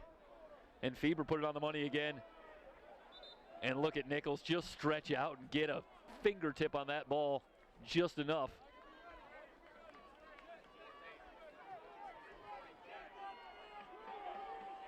So with a 4th and 8 from the 23, the Tigers are going to eschew the field goal here and leave the offense on the field. Now Fieber will take a timeout. That's the first charge timeout of the second half for Riverside. Will step aside. 6:52 remaining in the 4th. Riverside closing in on the SCFA championship. They lead at 49-38 here on SoCalCollegeSports.com.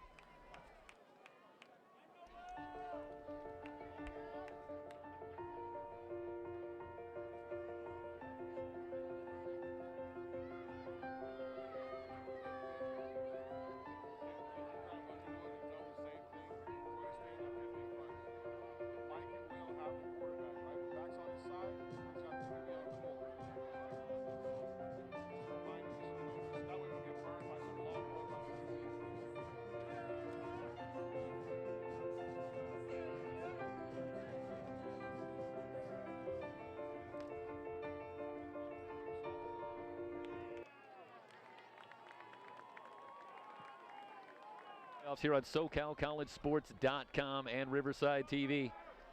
And again, let's remind everybody watching that we will have the state championship on December 10th right here on SoCalCollegeSports.com. Will it be one of these teams? Feber guns it on the near side. Herring had it and then lost it. So they go for it on 4th down and come up empty. And the Gauchos will get it back. And that was a ball game moment for the Gauchos. They needed to make the stop there to have any chance. Hernandez jumps the route, gets a hand in, and Herring, for the second consecutive play, almost made a circus catch on a tipped ball.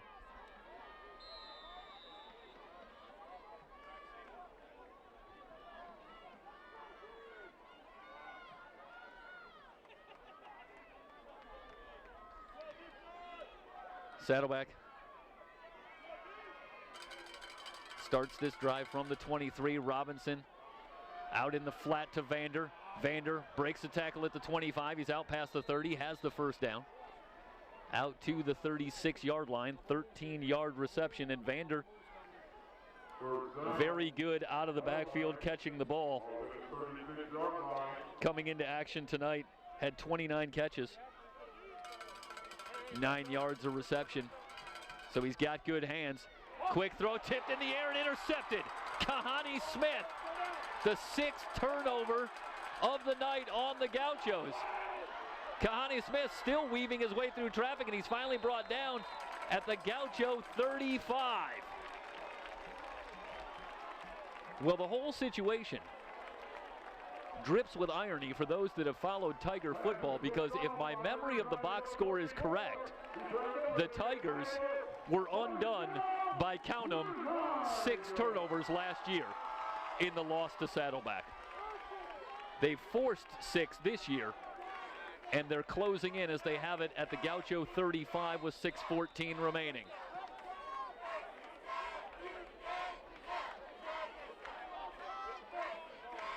Kahani Smith with a huge 4th quarter. A fumble return for a touchdown and an interception. Acta sidesteps a tackler, trying to get the corner. He'll stay in bounds. Down to the 31, a 4-yard gain, but there is a flag down near the original line of scrimmage.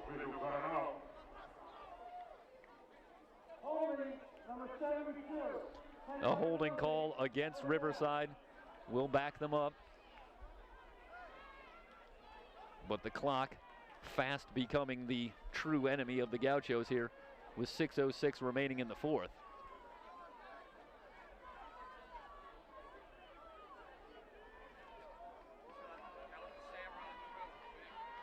So they'll take it back to the 45, where it'll be 1st and 20.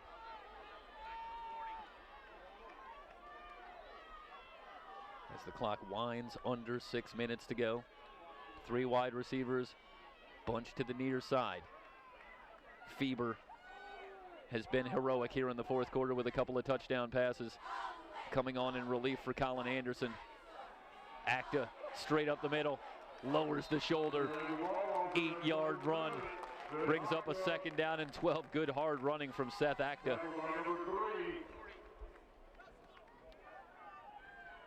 It was Carson Block who took the brunt of that. Incidentally, Carson Block is a linebacker that was thrown back about 4 yards by Acta when he lowered the shoulder.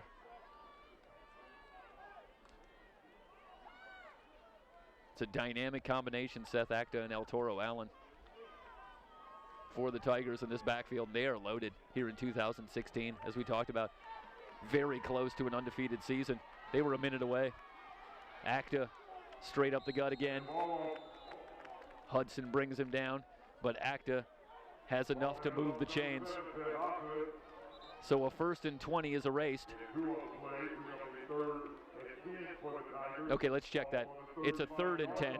I got a little bit confused there by the goalpost being set up, or I should say the 1st down marker being set up, but it was an 8-yard run by Acta and a 2-yard run by Acta. So it's a 3rd and 10. Not a fresh set of downs. And it's a big 3rd down for the Tigers here, and an opportunity really for the Tigers here to go a long way toward potentially putting this one away if they can keep this drive alive. Snap to Feber. The handoff to Allen through a good lane. He's got the 1st down. El Toro Allen piling up the yardage. He's down to the Gaucho 21 and a fresh set of downs, and the Tiger fans can smell it. It is the smell of the SCFA championship game next Saturday. They're under 4 minutes away.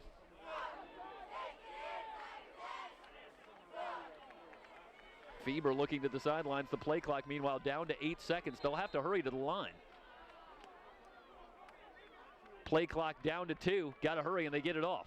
El Toro Allen over his right guard. Down to the 21-yard line, a 5-yard run.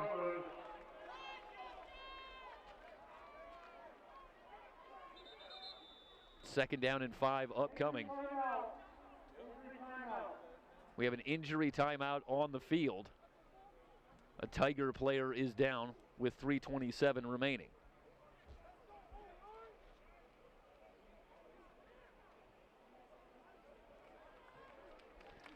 And we'll go to the replay. See Allen there with a good push on the right side. Block again. In on the tackle. Hard to say where the Tiger player went down. But Acta replaces Allen in the backfield for a 2nd and 5 play. Down to 3:27.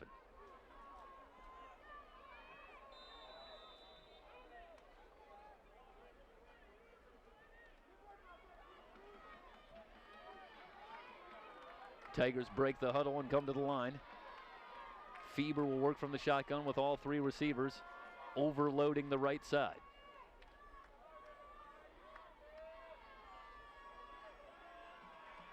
Here's the snap. Acta on the give. Hard running down to the 12-yard line. Very close to the first down. And indeed, he's got it. So Acta picks up the first down. 1st and 10 now at the Gaucho 11.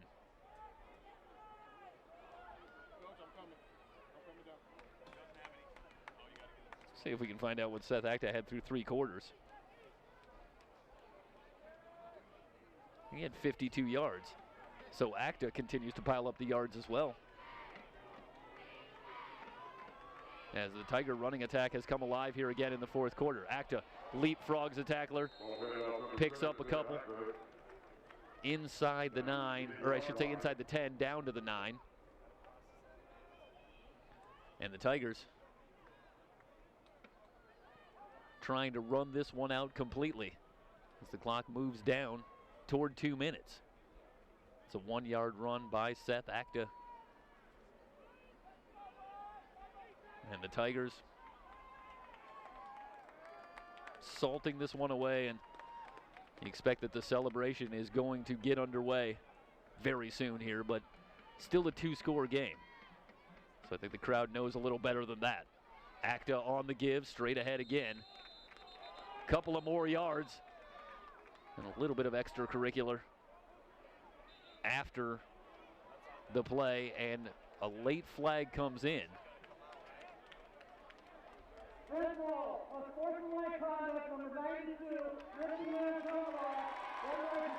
So this is going to be unsportsmanlike against Saddleback for ripping the helmet off of the opposing player. Now some more late flags come in. And I don't know, as a player is being helped off the field very quickly. Forced to speculate a little bit here, but you wonder if maybe this was a choice word or two that caught the attention because the flags came out very quickly. Meanwhile, we're down to 139, and you know, it's not a huge surprise. This is obviously a very emotional contest, a lot on the line. 2 teams that know each other very well. This is a big rivalry between these 2 schools. They spend much of the season in various sports playing each other in the Orange Empire Conference. This is one of the rare sports where they are not specifically conference rivals. As in football, Riverside, of course, plays in the Central Conference while Saddleback's in the South. But in every other sport, these schools with a lot of familiarity. So temperatures run a little hot. late in a hotly contested game. Nonetheless, the officials trying to quickly restore order with 1:39 remaining. And this.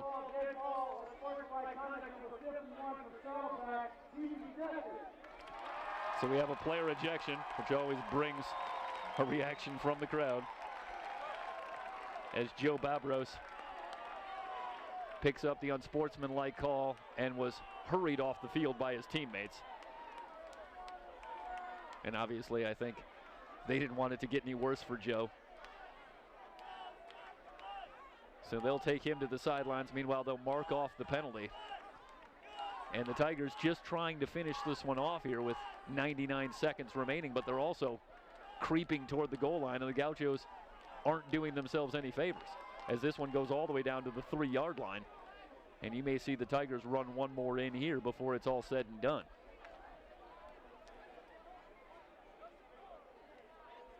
(49-38). Riverside closing in on a date in the SCFA championship game at Fullerton. Talk about two schools that know each other. Those two have been battling in recent years. I believe Fullerton, if Fullerton were to play Butte, that would be a rematch of the state championship game, I believe, from 2 years ago. I know Mike Zapata would know that. He'll probably chime in with a text if he's listening. So they're going to go to victory formation here. Remember, the Gauchos used all their timeouts, so they're unable to stop the clock. Well, I'm a little bit premature, I believe, as Feber waits in the shotgun.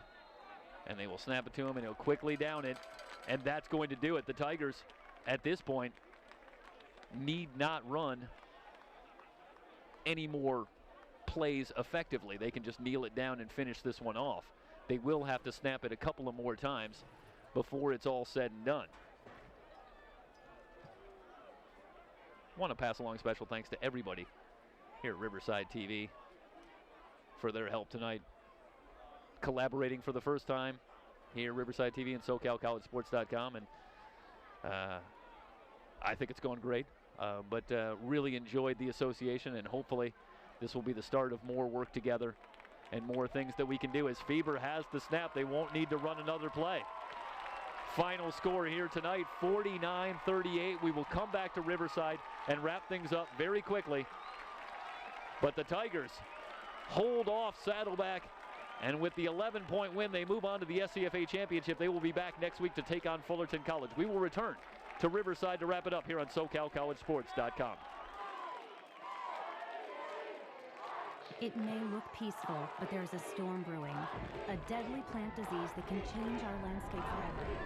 Spread by the Asian citrus psyllid Huanglongbing, or HLB, is a death sentence for citrus. The disease is already in our state. Now is the time to inspect your citrus trees and report suspicious symptoms. If HLB is not stopped, all citrus in California is at risk of disappearing. We must act now. Learn how to protect your citrus trees at CaliforniaCitrusThreat.org. Stand by, ladies and gentlemen. We have some award presentations. Let's give both these teams a well-deserved hand. Two very good football teams, all the way from Orange County, the Saddleback Gauchos, and your old champion, Riverside City College, the Tigers! The Tigers!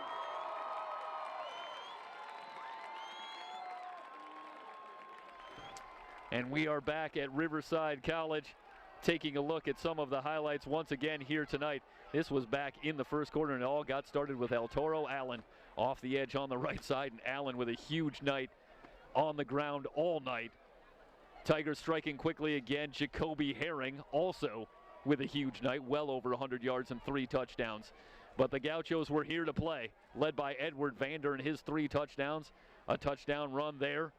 Robinson fires and finds Moore. Moore breaks the big play. The Gauchos getting back to a 14-all tie back in the first half. But the Tigers again quickly answered. Herring with the fingertip grab. But here come the Gauchos. Binda back with another touchdown, tied at 21. The defense churning out some big plays for the Tigers as usual. Hill with a big hit. Remember the name, Underwood had the fumble recovery. And Colin Anderson on his final throw of the night finds Herring but absorbs the big hit there, a lower back injury for Colin Anderson. He did not return. The field goal made it a 4-point game, and then the Gauchos finally scaled the mountain as Vander took it in to give them the lead. But Ian Fieber on in relief, finding Darius Hunter not once, but twice in the fourth quarter to put the Tigers back out in front. But one more time before it was all said and done, Vander on the direct snap gave the Gauchos their final lead. But here's Fieber again with that second touchdown pass as Hunter goes into 4.240 gear and runs away with the lead. The defense with the final say. Hill with another big hit. Kahani Smith takes it in. The fumble recovery for the touchdown, and that would put it away and give you your final of 49-38. So Riverside College, with the victory here tonight, advances to the SCFA championship. Let's also give the very important news tonight. Our last update on Colin Anderson, who left with an injury in the third quarter, was that it was a lower back injury. He was taken off on a stretcher as a precaution to be very careful, be very sure about how they wanted to handle the injury. And the word that we received is that he did have movement in all of his extremities. So the early prognosis for Colin Anderson certainly is an encouraging one, and obviously everybody very happy to hear that. So that's the update on Colin Anderson. Final score, once again, 49-38. So many thank yous to pass along, certainly to everybody at Riverside TV. Really appreciated the association here tonight. This was a lot of fun doing the game, both on our site, SoCalCollegeSports.com, and through Riverside TV. Also want to thank Mike Zepeda and Matt Henson, my partners at SoCalCollegeSports.com, for all of their help putting this together.